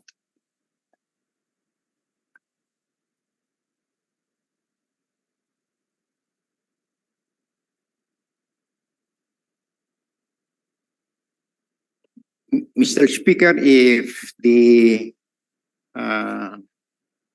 principal author would allow, I would like to, one is, if she considers, or if she will consider the members of the parliament present, physically present, and those in Zoom to be co-authors of this resolution. I would be very glad, Mr. Speaker. Thank you, To Mr. accept that. Speaker. Secretariat, take note. All members present physically and virtually. Thank you, Mr. Speaker. I would like to propose for amendment before the concluding result, no? So before the concluding result. Up. Okay. Before. Whereas, doon po sa taas muna. Yan. Before, now, therefore. Whereas, pursuant to Resolution number 97 as amended,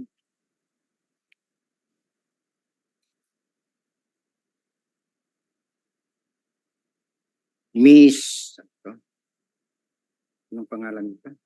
Miss, yung winner po, si Miss Pato, Miss Sabaha Salig.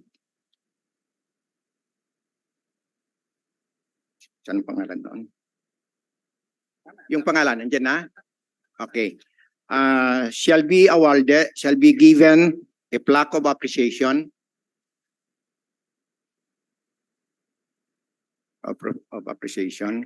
and a cash incentive of 200,000 pesos.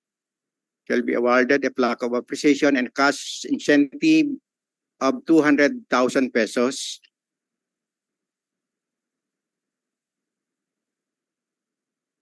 Can we not just avoid mentioning the amount? Hindi na? Ah. Okay, anyway, pursuant to 200. Can you just say that Okay. he or she will be entitled to Cash incentive? cash incentive as provided in BTA resolution number? Okay. Yan na. et cetera. Whereas pursuant to Resolution number 97 as amended, Ms. Sabaha shall be awarded a plaque of appreciation and a cash incentive. Wala nang as provided kasi pursuant to Resolution number 97. Period na po doon as and cash incentive. Yun lang po. Mr. Speaker, yun lang po. Mr. Speaker, I have some counter proposal, Mr. Speaker, just to complete, Mr. Speaker, the information. I'd like to propose to add pursuant to resolution number 97 series of 2020 as amended by resolution number 306 series 2023 because it was adopted January to BTA. BTA resolution number Yeah. 97 series of 2020 as amended by BTA resolution number 306 series of 2023. Mr. Speaker. Accepted, Mr. Speaker. Accepted. Is that okay? Yes, Mr. Speaker. Thank you, Mr. Speaker. Thank you, Mr. Speaker. Both the proponent accepted each other's proposal. Yes, Mr. Speaker, I think when you are done, may we recognize MP Ishak Mastura. Gentleman from Sultan Kudarat, Maguindanao is recognized. Assalamualaikum warahmatullahi wabarakatuh. I'd like to propose an amendment if the author is willing. Yes, Mr. Yes, Speaker. it's a very brief amendment. In the title of the resolution, I would like to introduce there, congratulating and commending Ms. Sabaha Patu Salik from Maguindanao del Sur for her outstanding performance. So the phrase I'm introducing is from Maguindanao del Sur. Is that acceptable to the lady from Maguindanao and Lanao del Sur? I accept, Mr. Speaker. Thank you. Thank you, Mr. Speaker. Can Thank I you to ask, the proponent. can I clarify, can we not state the specific municipality from where she is? Yes. If the proponents of the amendment no? Datu Anggal Mitimbang.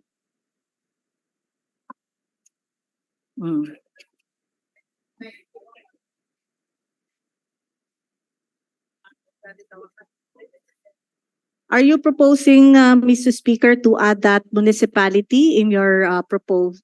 No, my proposal is to only up to Maguindanao del Sur, but the Deputy Speaker is proposing that amendment to you. So it is up to you, Mr. For the proponent to accept the proposed amendment of the Deputy Speaker. It's not actually an amendment to his amendment. It's only a clarification as to where the recipient will be coming from.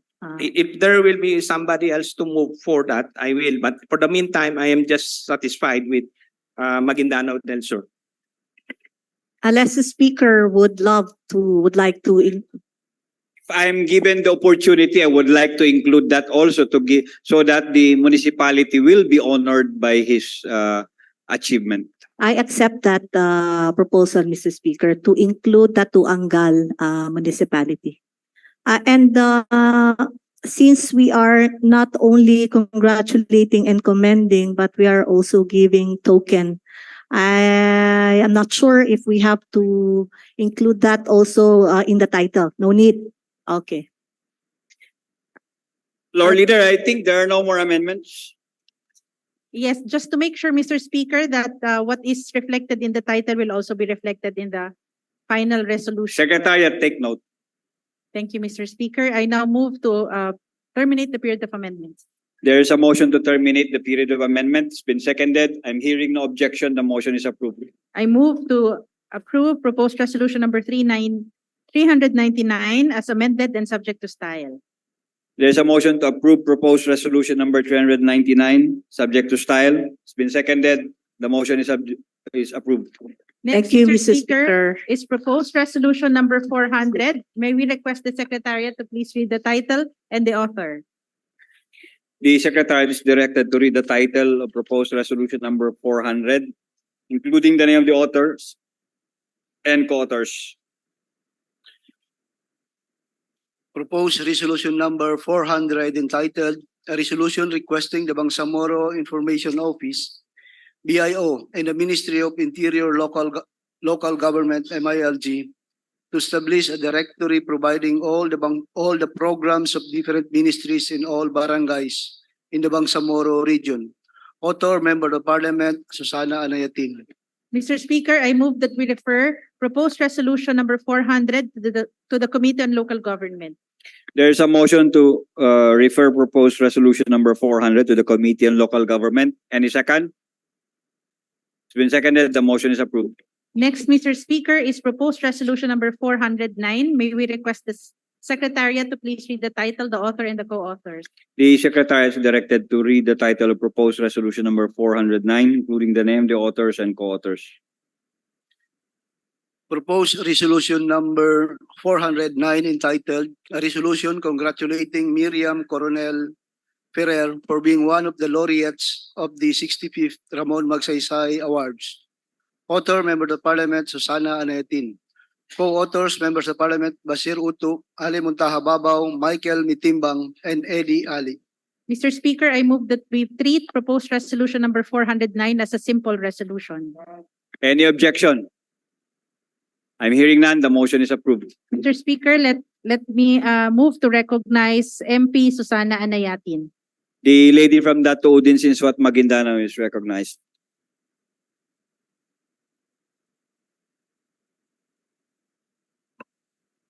Thank you, Mr. Speaker. And good afternoon. Assalamualaikum, fellow members of the Parliament. Acknowledging awards is like fuel for the soul, propelling us towards new heights. According to John C. Maxwell, and I quote, Mr. Speaker, I stand before you today to appeal for your consideration to congratulate a distinguished member of our society for her exceptional achievement of being named as one of the recipients of the Ramon Magsaysay Award, known as the Nobel Prize Asia.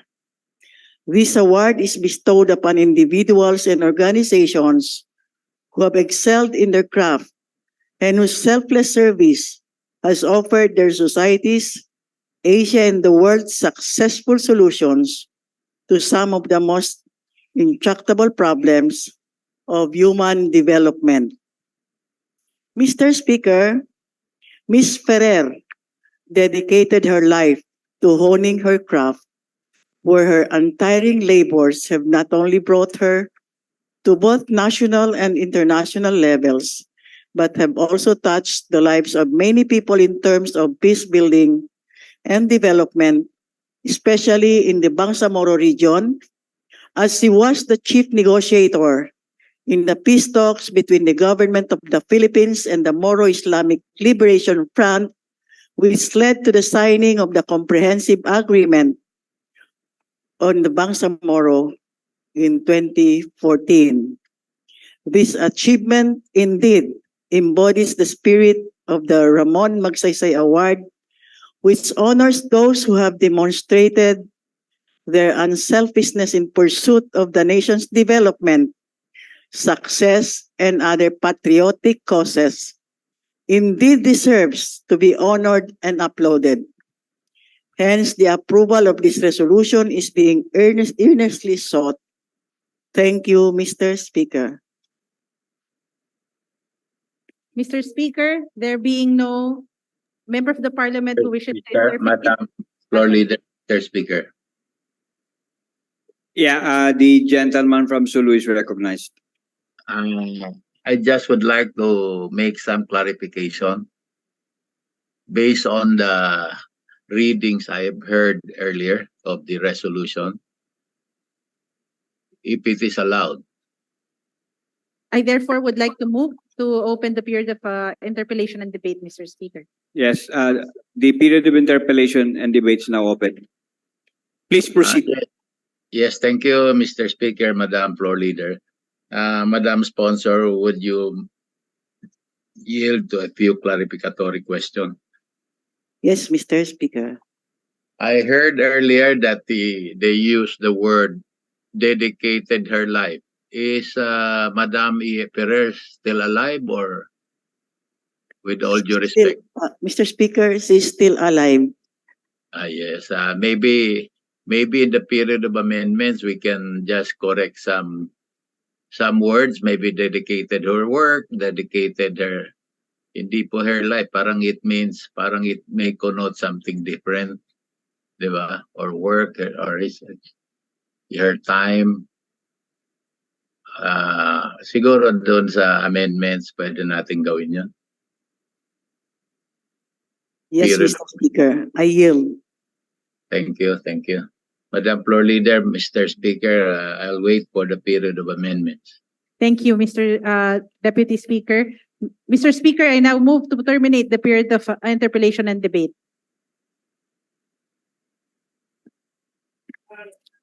Hearing no objection, the motion is approved. The period of interpellation and debate is now terminated. Mr. Speaker, with all due respect, it appears that the body. Okay, may we ask the Secretariat to please reflect the body of the proposed resolution? And now I move to open the period of amendment, Mr. Speaker. There is now a motion to open the period of amendment. Mr. Speaker. It's been seconded. The motion is approved. Deputy Speaker Tan. Yes, Deputy Speaker Tan, you're recognized. Yes, sir. Yes, Mr. Speaker. Can we go to that which I heard was read by Ma'am MP Susana? You dedicated her life. Parang I feel uncomfortable with that. Mr. Speaker, upon browsing through the substance or text, Mr. Speaker, it appears that it was only just in the sponsorship speech, Mr. Speaker, and not in the body of the resolution.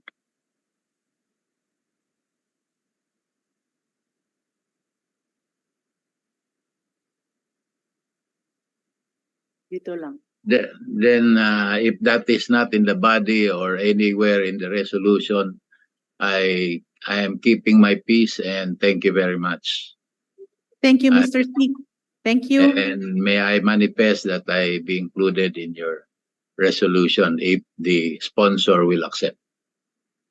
I wholeheartedly accept, Mr. Speaker, and Thank I you. invite those in the Zoom and who are physically present here to co-author. Mr. Speaker, I would like to second that manifestation, Mr. Speaker, naunahan tayo, na lahat po ng nandito at nasa Zoom ay maging parte ng resolution na ito. Secretariat, take note.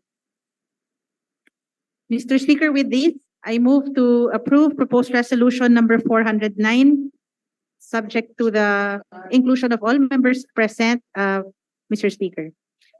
There's a motion to approve proposed resolution. 09. For 409. Subject to style and subject to the inclusion of all members present. It has been seconded. There being no objection, the motion is approved. Next, Thank you, Mr. Speaker, Including those in the Zoom. yes, including those Yes, in the Zoom. including those in the Zoom, all present. Proposed resolution number 413. May we request the Secretariat to please read the title, the author, and the co-authors.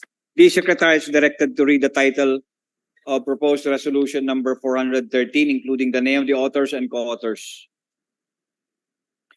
Proposed resolution number 413 entitled, "A Resolution Recommending to His Excellency President Ferdinand R. Marcos Jr. and the Senate of the Philippines the respective ratification and legislative concurrence of the Convention concerning the elimination of violence and harassment in the world of work, C-190. Author, Member of the Parliament, Romeo Sema. Co-authors, Members of the Parliament, Ajpar Usman, Muslimi Jakilan Al-Bakil Jikiri, Rasol Mitmug Jr., Hatimil Hasan, Basir Uttu, Siti Fahani Uyoyod, Hamid Malik, Abdullah Gayak, and Abdullah Hasim. Mr. Speaker, 1 minute suspension. 1 minute suspension.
Session resumes.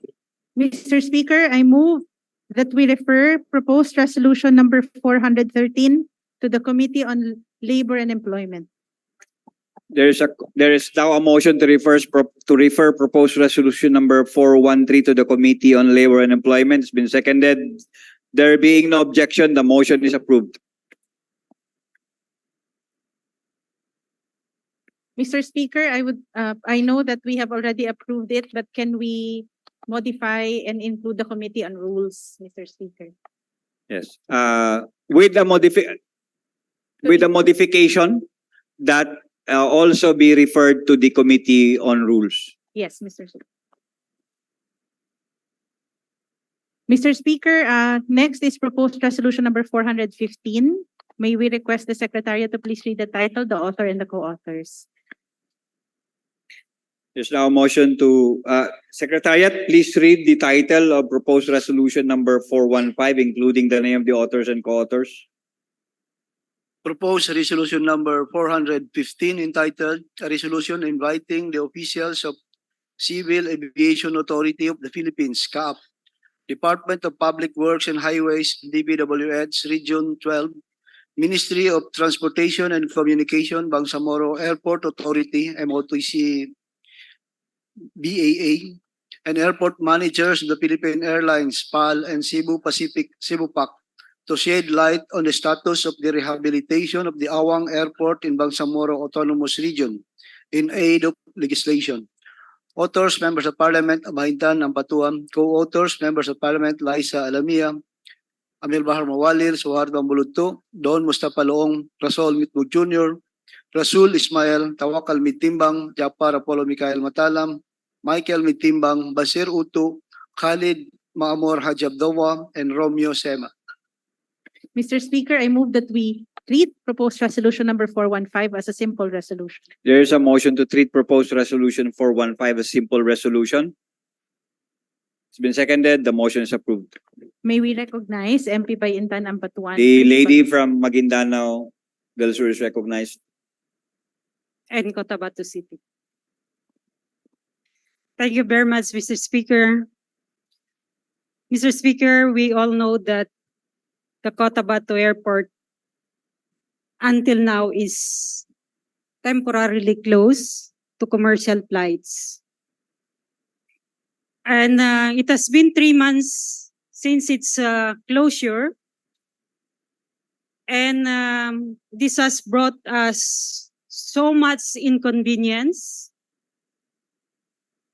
economic setback, and also experience so expensive travels, expensive plane tickets, and difficult rough road travels going to the nearby airports and of Cotabato City. Mr. Speaker, there have been initiatives coming from the Ministry of Transportation and Communication.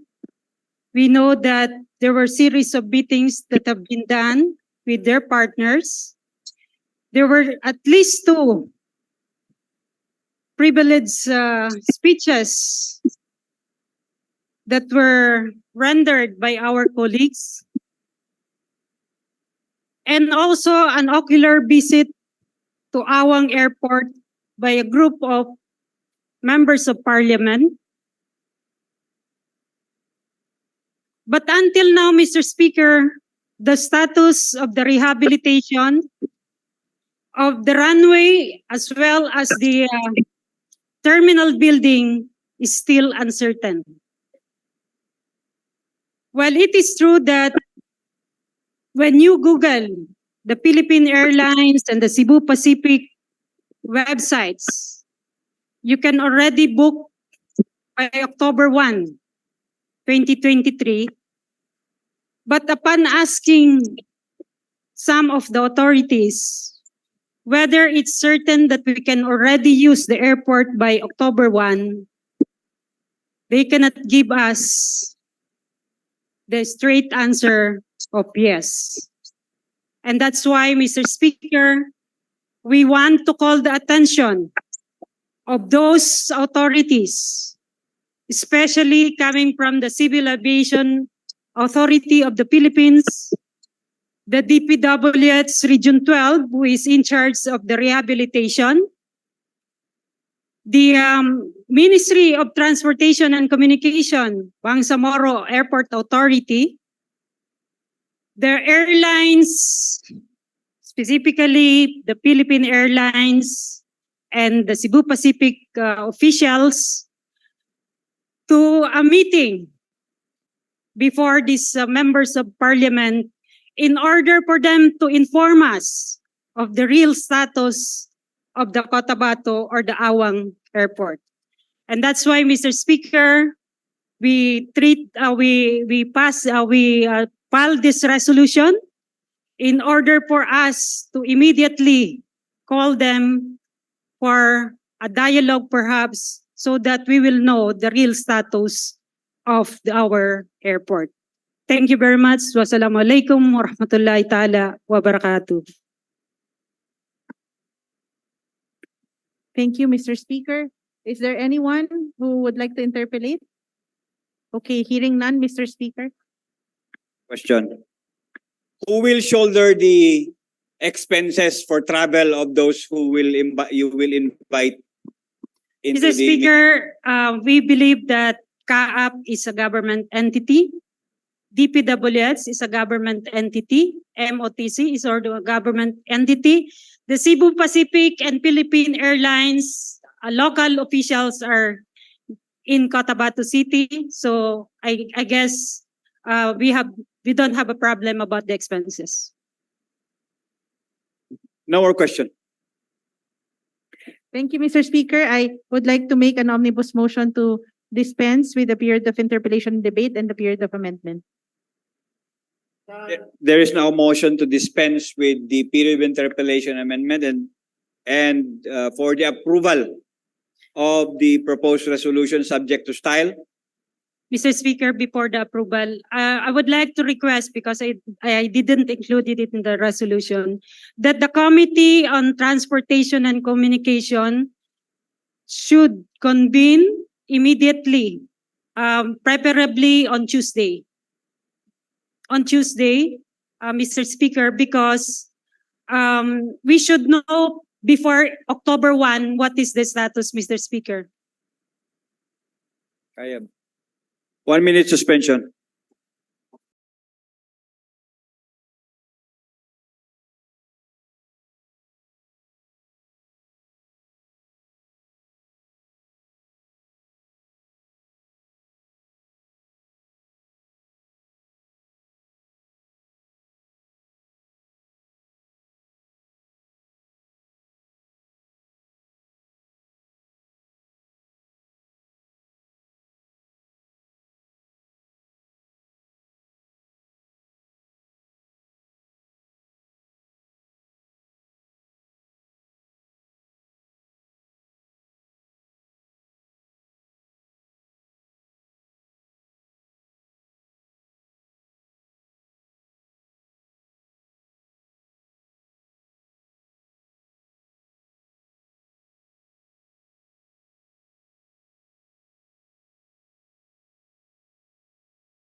Yeah.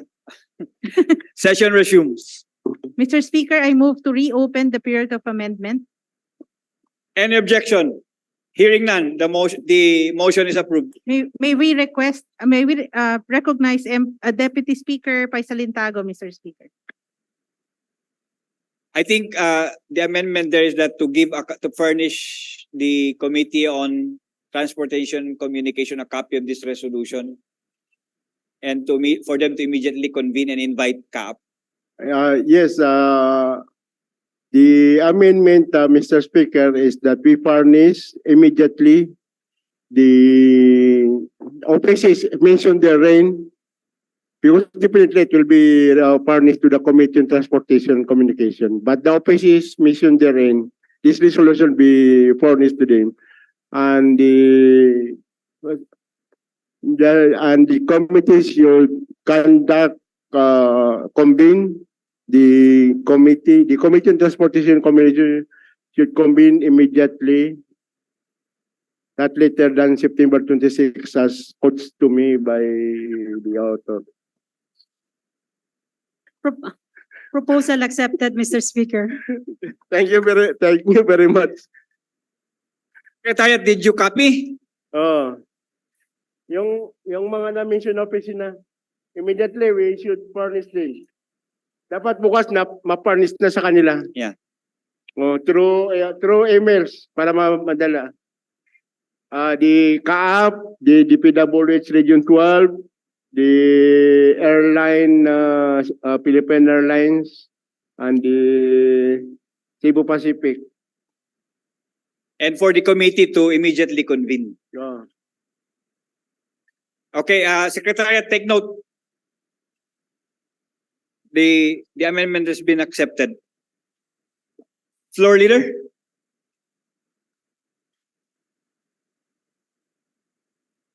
Thank you, Mr. Speaker. I move to terminate the period of amendments, Mr. Speaker. There is a motion to terminate the period of amendment. It's been seconded. The motion is approved. I move to approve proposed resolution number 415 subject to the amendment and subject to style, Mr. There is a motion to approve proposed resolution number 415 subject to the amendments. As amended and subject to style. Mr. Speaker, we now move to the bills on second reading. We have one today, BTA Parliament Bill number 223. Mr. Speaker, an act entitled an act creating the municipality of Nuling in the province of Maguindanao del Norte, providing funds therefore and for other purposes. May we recognize the principal author, Mr. Speaker, MP Baileng Mantawin, for her authorship speech. The lady from Lugay-Lugay, Cotabato City is recognized.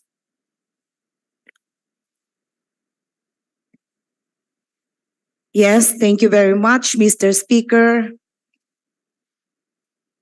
My high respect to His Excellency Honorable Ahud Balawag Ibrahim, the Bangsamoro Chief Minister and the Chairman of the Moro Islamic Liberation Front, to the Bangsamoro Parliament Speaker, Attorney Pangalian Balindong, to the members of the Bangsamoro Parliament, ladies and gentlemen, Assalamu alaikum wa rahmatullahi wa barakatuhu.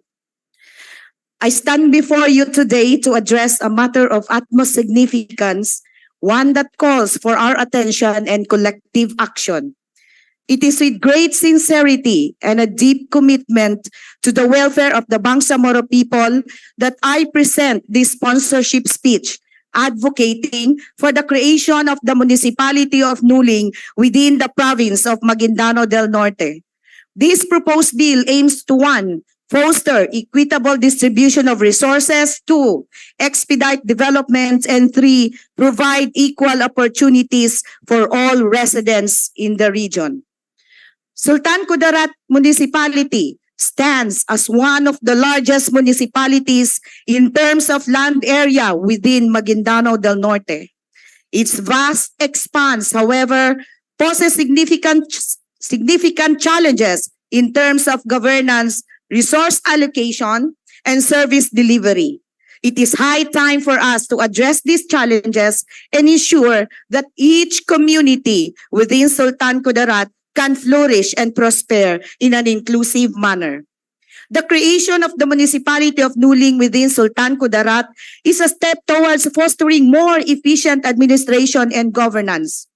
By curbing a portion of Sultan Kudarat to form a separate municipality, we can enable focused attention, better allocation of resources, and streamlined decision-making processes. This decentralization will empower local leaders to address the unique needs and aspiration of the respective communities, leading to accelerated development and improved services. Equitable distribution of resources is a fundamental principle of our democracy, and it is incumbent upon us to ensure that it is upheld. Unfortunately, the current structure of Sultan Kudarat limits our ability to effectively allocate resources to all its inhabitants. By creating the municipality of Nuling, we can foster a fair and equitable distribution of resources, including education, healthcare, infrastructure, and economic opportunities. This division will put an end to the disparities that exist, ensuring that no area is deprived of the benefits that others enjoy. Furthermore, the division of Sultan Kudarat will provide equal opportunities for all residents. As it stands, the vastness of the municipality hampers accessibility to essential services and inhibits economic growth in certain areas. By dividing it, we can bridge the geographical gaps and create an environment conducive to progress for all. This division will enable the emergence of new economic centers, spur job creation, and unlock the true potential of the region. It is worth noting that historically, what is now known as Sultan Kudarat Municipality was referred to as the Municipal District of Nuling during the American colonial period in the Philippines. Nuling, meaning extremely beautiful, holds a significant historical connection to this region. By naming this newly created municipality Nuling, we pay homage to our history and heritage, preserving the cultural identity and pride of the Bangsamoro people. Let us not forget the historical significance of Nuling, the venue where 46 influential Moro leaders gathered on September 20, 1916 to affirm their concurrence with the administration of Moroland by the U.S. civil government. In the English translation of this 9-paragraph letter, we find words of gratitude to the highest authorities of the government for establishing schools and hospitals in the region. This letter also praised the local government system where they had their own presidents and councilmen, allowing them to be more involved in the governance of the Philippine Islands. Mr. Speaker, at this juncture, as we set our sights on engaging the highest echelons of the U.S. government to rectify the historical injustices inflicted upon the Moro people, let us not overlook the substantial role we must play in the monumental task ahead. This task extends not only to the present generation, but bears a lasting impact on the prosperity and rights of our posterity. These convictions has been unequivocally underscored within the annals of the peace process records, resonating through the articulate words of the late Amiril Mujahideen Ustad Salamat Hashim, culminating in his pregnant letter to the U.S. government in January 2003. However, we must pose a resolute question to ourselves. How can we genuinely contribute to righting historical wrongs if we allow, through our inaction, the erasure of a pivotal landmark, the ink that etched the affirmation of the democratic collaboration before the Moro leaders and the U.S. government recorded indelibly in the Lost District of Nuling in 1916 should not fade into obscurity? Mr. Speaker, our response to this question stands as our legacy. The undeniable testament of our commitment lies not just in words, but in our collective actions as representative of this Parliament. In mirroring the fortitude exhibited by our forebears in 1916, we undertake a historic responsibility, the revival of the lost municipal district of Nuling. The passage of BTA Parliamentary Bill 223 embodies our pledge to resurrect the spirit of concurrence and cooperation once thrived in Nuling. Mr. Speaker, let us not forget Salimbao, the riverside village of Nuling, where tombs of noble ancestors rest as silent witnesses to the grandeur of our history. This was the very showcase through which Maguindanao opened its window to the world, a place where the ships of renowned British navigator William Dampier docked through his illustrious voyage around the world. I want to emphasize that my advocacy for the creation of the municipality of Nuling is grounded solely in the pursuit of justice, fairness, and the well-being of our constituents. As a non-resident of Sultan Kudarat, I have no personal political interest on this matter. My sole objective is to champion the cause of the development and ensure that every constituent within the Bangsamoro region has an equal opportunity to thrive. In conclusion, Mr. Speaker, the creation of the municipality of Nuling is a vital step towards realizing a shared vision of a progressive and inclusive Bangsamoro. It will, 1, foster equitable distribution of resources, 2, expedite development, and 3, provide equal opportunities for all. I humbly implore my esteemed colleagues in the Bangsamoro Parliament to support this proposed bill, which will pave the way for a brighter future for all our constituents. Thank you very much, and may wisdom and unity guide our deliberations and action. Wabillahi taufiq wal hidayah. Wassalamu alaikum warahmatullahi wabarakatuh. Mr. Speaker, may I be recognized, Mr. Speaker? Yeah, we will recognize you later after the floor leader has taken action on the bill that was read on second reading. Thank you, Mr. Speaker. We will move to recognize MP Mastura after I move that we refer proposed bill number 223 to the Committee on Local Government, Mr. Speaker. There is now a motion to refer proposed resolution number proposed bill BTA bill number 203 to the Committee on Local Government. Any second? Yes, and to the Committee on Finance. I think you should also and to the provide. Committee on Finance, Mr. Yeah. Speaker. Thank you. To the Committee on Finance. It's been seconded. Was it seconded? It's been seconded. There being no objection, the motion is approved. May we now recognize, Mr. Speaker, MP Ishak Mastura. Thank you, Mr. The Speaker. gentleman from Sultan Kudarat, Maguindanao is recognized. Thank you, Mr. Speaker. I know this is a special privilege that you have accorded me, considering that the period of the second reading is not yet for interpellation, because our procedure is after the committee discusses the bill and approves it, then it's taken back to the plenary for presentation and interpellation. But I thank you very much, Mr. Speaker, and the floor leader for indulging me with this manifestation, because very important that I be able to speak on behalf of my constituency. As you know, I am a voter and a resident of Sultan Kudarat, Maguindanao. So, Mr. Speaker, this short manifestation is for the record.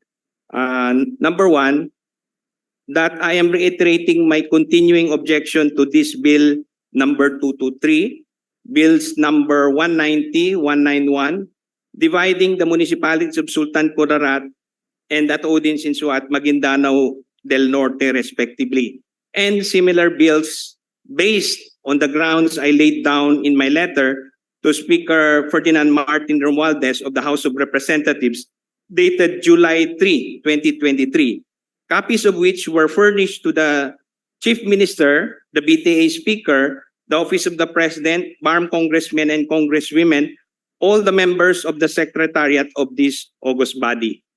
All the members and the Secretariat of this august body. Number two, that these bills are private bills based on their authorship. Number three, that to illustrate and cite my letter to Speaker Romualdez dated July 3, 2023, under the Constitution, a bill of local application shall originate exclusively from Congress, and consequently, the principal author or initiator is usually a resident of the LGU affected, and that is why the district congressman or congresswoman takes the lead. In the case of the said bills, the principal authors of the bills, respectively, are not residents of the affected municipalities. And number four, that I am submitting a copy of my letter to Speaker Romualdez dated July 3, 2023 as a position paper to the subcommittee on bills 220 and 221 and the Mother Local Government Committee for Bill number 223. Lastly, I reserve my right to participate on the deliberations of these bills at the appropriate time. That's all for now. Thank you very much, Mr. Speaker. Duly noted. Thank you, Mr. Speaker. We now go to the final portion of the order of business, the committee report number 18, but I move that this be deferred to another day, Mr. Speaker, on account of the inability of the chairperson of the Committee on Health to present the committee report today. Next, Mr. Speaker. Yes. Is committee... There is now a motion to defer rendering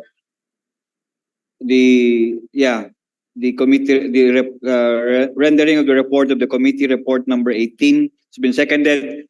There is no objection. The motion is approved. Next, Mr. Speaker, is committee report number 22 submitted by the Committee on Environment, Natural Resources and Energy on proposed resolution number 91 entitled the resolution directing the Ministry of Environment, Natural Resources and Energy, MENRE, to intensify its reforestation programs, especially in the landslide-prone areas, authored by MP Bayintan Ampatuan, Mr. Speaker.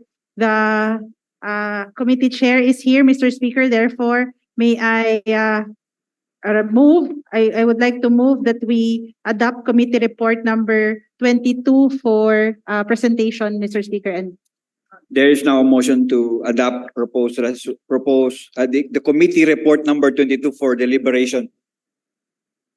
Di ba mauna yung ano? I'm sorry. I think she must render first the report before we adopt it. He must render first the report. yes, okay, go ahead. Mr. Speaker, I would like to move that we ask the chairman of the Senre to please render the committee report number 20. Yes, the chair of the Committee on Environment, Natural Resources and Energy is recognized. You may proceed with the report. Thank you, Floor Leader. A'udhu billahi minash shaitanir rajim. Bismillahirrahmanirrahim. Alhamdulillahi wa bihi nasta'in. Assalamu alaikum wa rahmatullahi ta'ala wa barakatuh. To our beloved Chief Minister, the Amirul Mujahideen of the Bangsamoro Transition Authority, at the same time the Chief Minister of Bangsamoro Transition Authority, the Speaker of this Parliament, Honorable Pangalian Balindong, Deputy Speakers, Floor Leaders, my fellow colleagues in the Parliament, ladies and gentlemen, Assalamu alaikum wa rahmatullahi ta'ala wa barakatuh. Mr. Speaker, after the series of committee meetings that conducted by the Committee on Environment and Natural Resources and Energy, I have the honor to report the committee report number 22. Mr. Speaker, the Committee on Environment and Natural Resources and Energy, to which was referred, proposed resolution number 91, introduced by MP Engineer Bayintan A. Ampatuan, MNSA, with MP Amil Bahar S. Mawalil, MPSA, Attorney Rasul Mitmog Jr., CESE, Attorney Liza M. Alamia, MNSA, Attorney Suharto Ambuluddo, MNSA, Engineer Don Mustafa E. Luong, MPSA, Rasul E. Ismail, Khalid Maamur Haji Abdullah, Jafar Apollo Mikael, Matalam, and Basir Uto as co-authors thereof, entitled a resolution directing the Ministry of Environment, Natural Resources and Energy, or MENRE, to intensify its reforestation program, especially in the landslide-prone areas, has considered the same and recommend its approval without amendments, Mr. Speaker. Thank you, Mr. Speaker. with this, Mr. Speaker, I now move to adopt committee report number 22. For deliberation. There's a motion to adopt committee report number 22 for deliberation, and a second. The motion is approved. Mr. Speaker, there being no interpellators, Mr. Speaker, I move to I would like to make an omnibus motion to dispense with the period of interpellation, debate, and the amendment, Mr. Speaker. You want? Okay. I'm sorry, Mr. Speaker. I stand corrected. I move to open the period of interpellation. Is it from Maguindanao interpellating or amending? Interpellating, Mr. Speaker. I move to open the period of interpellation. There is a motion to, the period of interpellation and debate is now open. May we recognize MP Susana Anayatin, and may we invite the committee chair and the author, Mr. Speaker. Thank you, Mr. Speaker.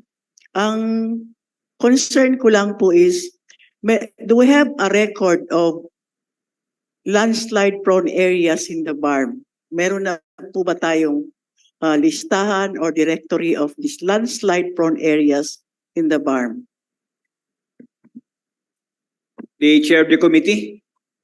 Thank you, Mr. Speaker. May I allow Mr. Speaker to call the proponent of this resolution, MP Baintan Ampatuan? The lady from Maguindanao is recognized. Thank you, Mr. Speaker. With regards to the question, Mr. Speaker, I know that the Ministry of Environment, Natural Resources, and Energy have identified the different flood-prone areas in the country, in the Bangsamoro region. So they have a data. I believe that they have a data, and it's obvious the intention actually of this resolution is to give emphasis on the call of the President with what happened as an effect of the Paeng, because no less than the President called the attention of the concerned ministry to intensify the massive reforestation programs. Are there, is there any other question? So can we have a copy of these identified areas, Mr. Speaker, and provide copy as well to the LGUs for purposes of protecting their constituents in case of landslides, wherein these landslide-prone areas must be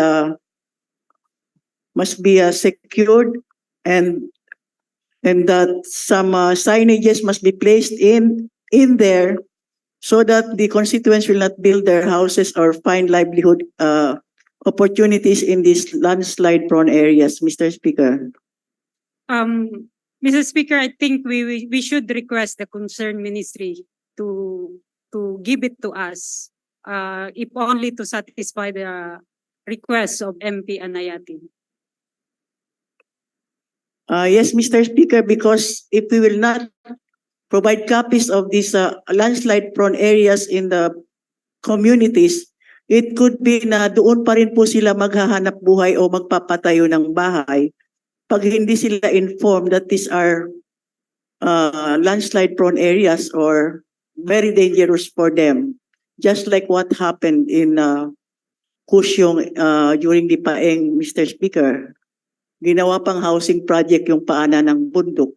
So walang kaalam-alam po yung mga constituents. But this time, if we have a record or directory of these landslide-prone areas, sana maipaalam na po ito sa mga local government units para maiwasan na po yung mga pangyayari sa Paeng in the future. Mr. Speaker.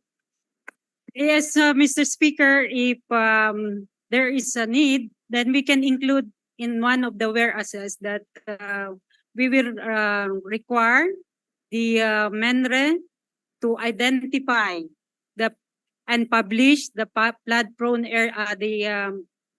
flood-prone areas in the Bangsamoro.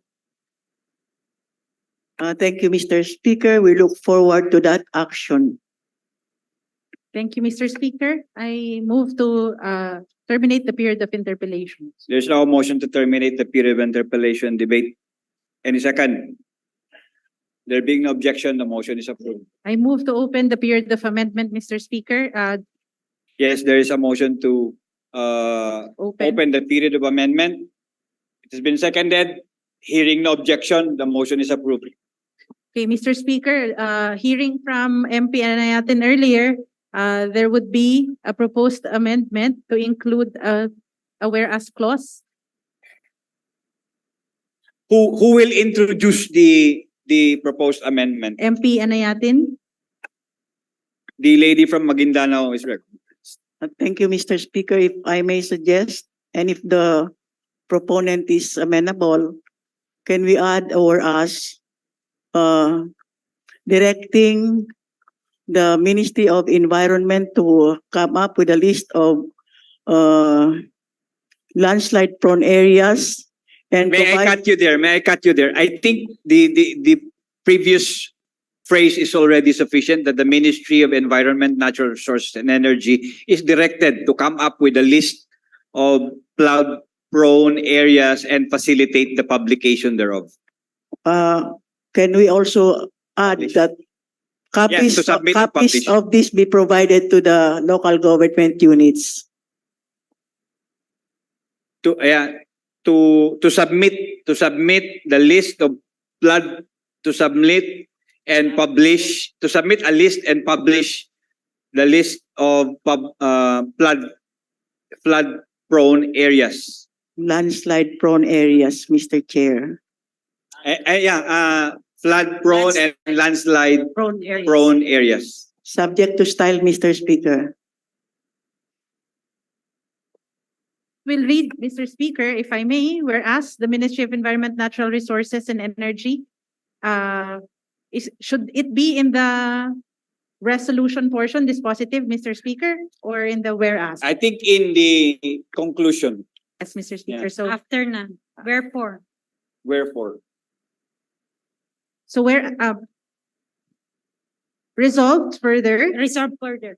or resolved finally, that the Ministry of Environment, Natural Resources and Energy is directed to submit a list and publish the same, a list of landslide and flood prone areas in the BARM, and publish the same. Yeah. Okay, and facilitate the publication of the same, Mr. Speaker. Yeah. Okay na? Publish na yan. It will be published na yan. There is no need of notifying the LGUs. Mr. Speaker, in the communities, it is a fact na hindi sila inaabot ng mga publications. So if I may suggest, Mr. Chair, copy of this data be provided to the local government units in the bank. Publication ho kasi is not merely by newspaper or what. The MENRE can publish the same in the bulletin boards of the local government units. Redundant. Okay. Thank you, Mr. Chair. Hindi ko pa ina-accept pa. It's the pleasure of the proponent. Do you accept the amendment? Yeah, I accept the last, the resolve finally close and not the last introduction, last part introduction. Not accepted daw. Secretariat, take note. Floor leader, what is your pleasure? Thank you, Mr. Speaker. With that, Mr. Speaker, I move that we approve Committee Report number 22 as amended and subject to style. A motion to approve Committee Report number 22 as amended and subject to style. Any second? It's been seconded. The motion is approved. Thank you, Mr. Speaker. Before I make the final motion for the day, I wish to inform everyone that the Office of the Parliament Speaker has issued a memorandum informing and notifying all of us that the session tomorrow will start at 8:30 in the morning, and please 8:30 in the morning and will last until 5 o'clock or as may be necessary. May lunch break. And then for Thursday, the same 8:30 to 12, 1:30 to 5. And then on Friday, inshallah, after the Juma prayer, 1:30 until 5 p.m. This is because we would like to start presenting the committee, we will present the committee report of the Committee on Local Government on one of the priority codes, which is the Bangsamoro Local Governance Code tomorrow, Mr. Speaker. Mr. Speaker, some members of the Parliament may already be asking kung makakakuha sila ng advance copy for study and review. And the committee chair of the Local Government Committee has committed to send the soft copies, the e-copies of the committee report by tonight, Mr. Speaker. On that note, Mr. Speaker, the floor leader, Office of the Floor Leader will also be sending a simple order of business for tomorrow so that we focus all of our energy on the committee report and the proposed and deliberation, Mr. Speaker, deliberation of Parliament Bill number 30 or the proposed Bangsamoro Local Governance Code. So I will also send a message through the group chat, Mr. Speaker. With this, I move to adjourn until 8:30 in the morning. I move to adjourn until 8:30 tomorrow morning, Mr. Speaker. There is a motion. Session is adjourned until 8:30 tomorrow, September 2023.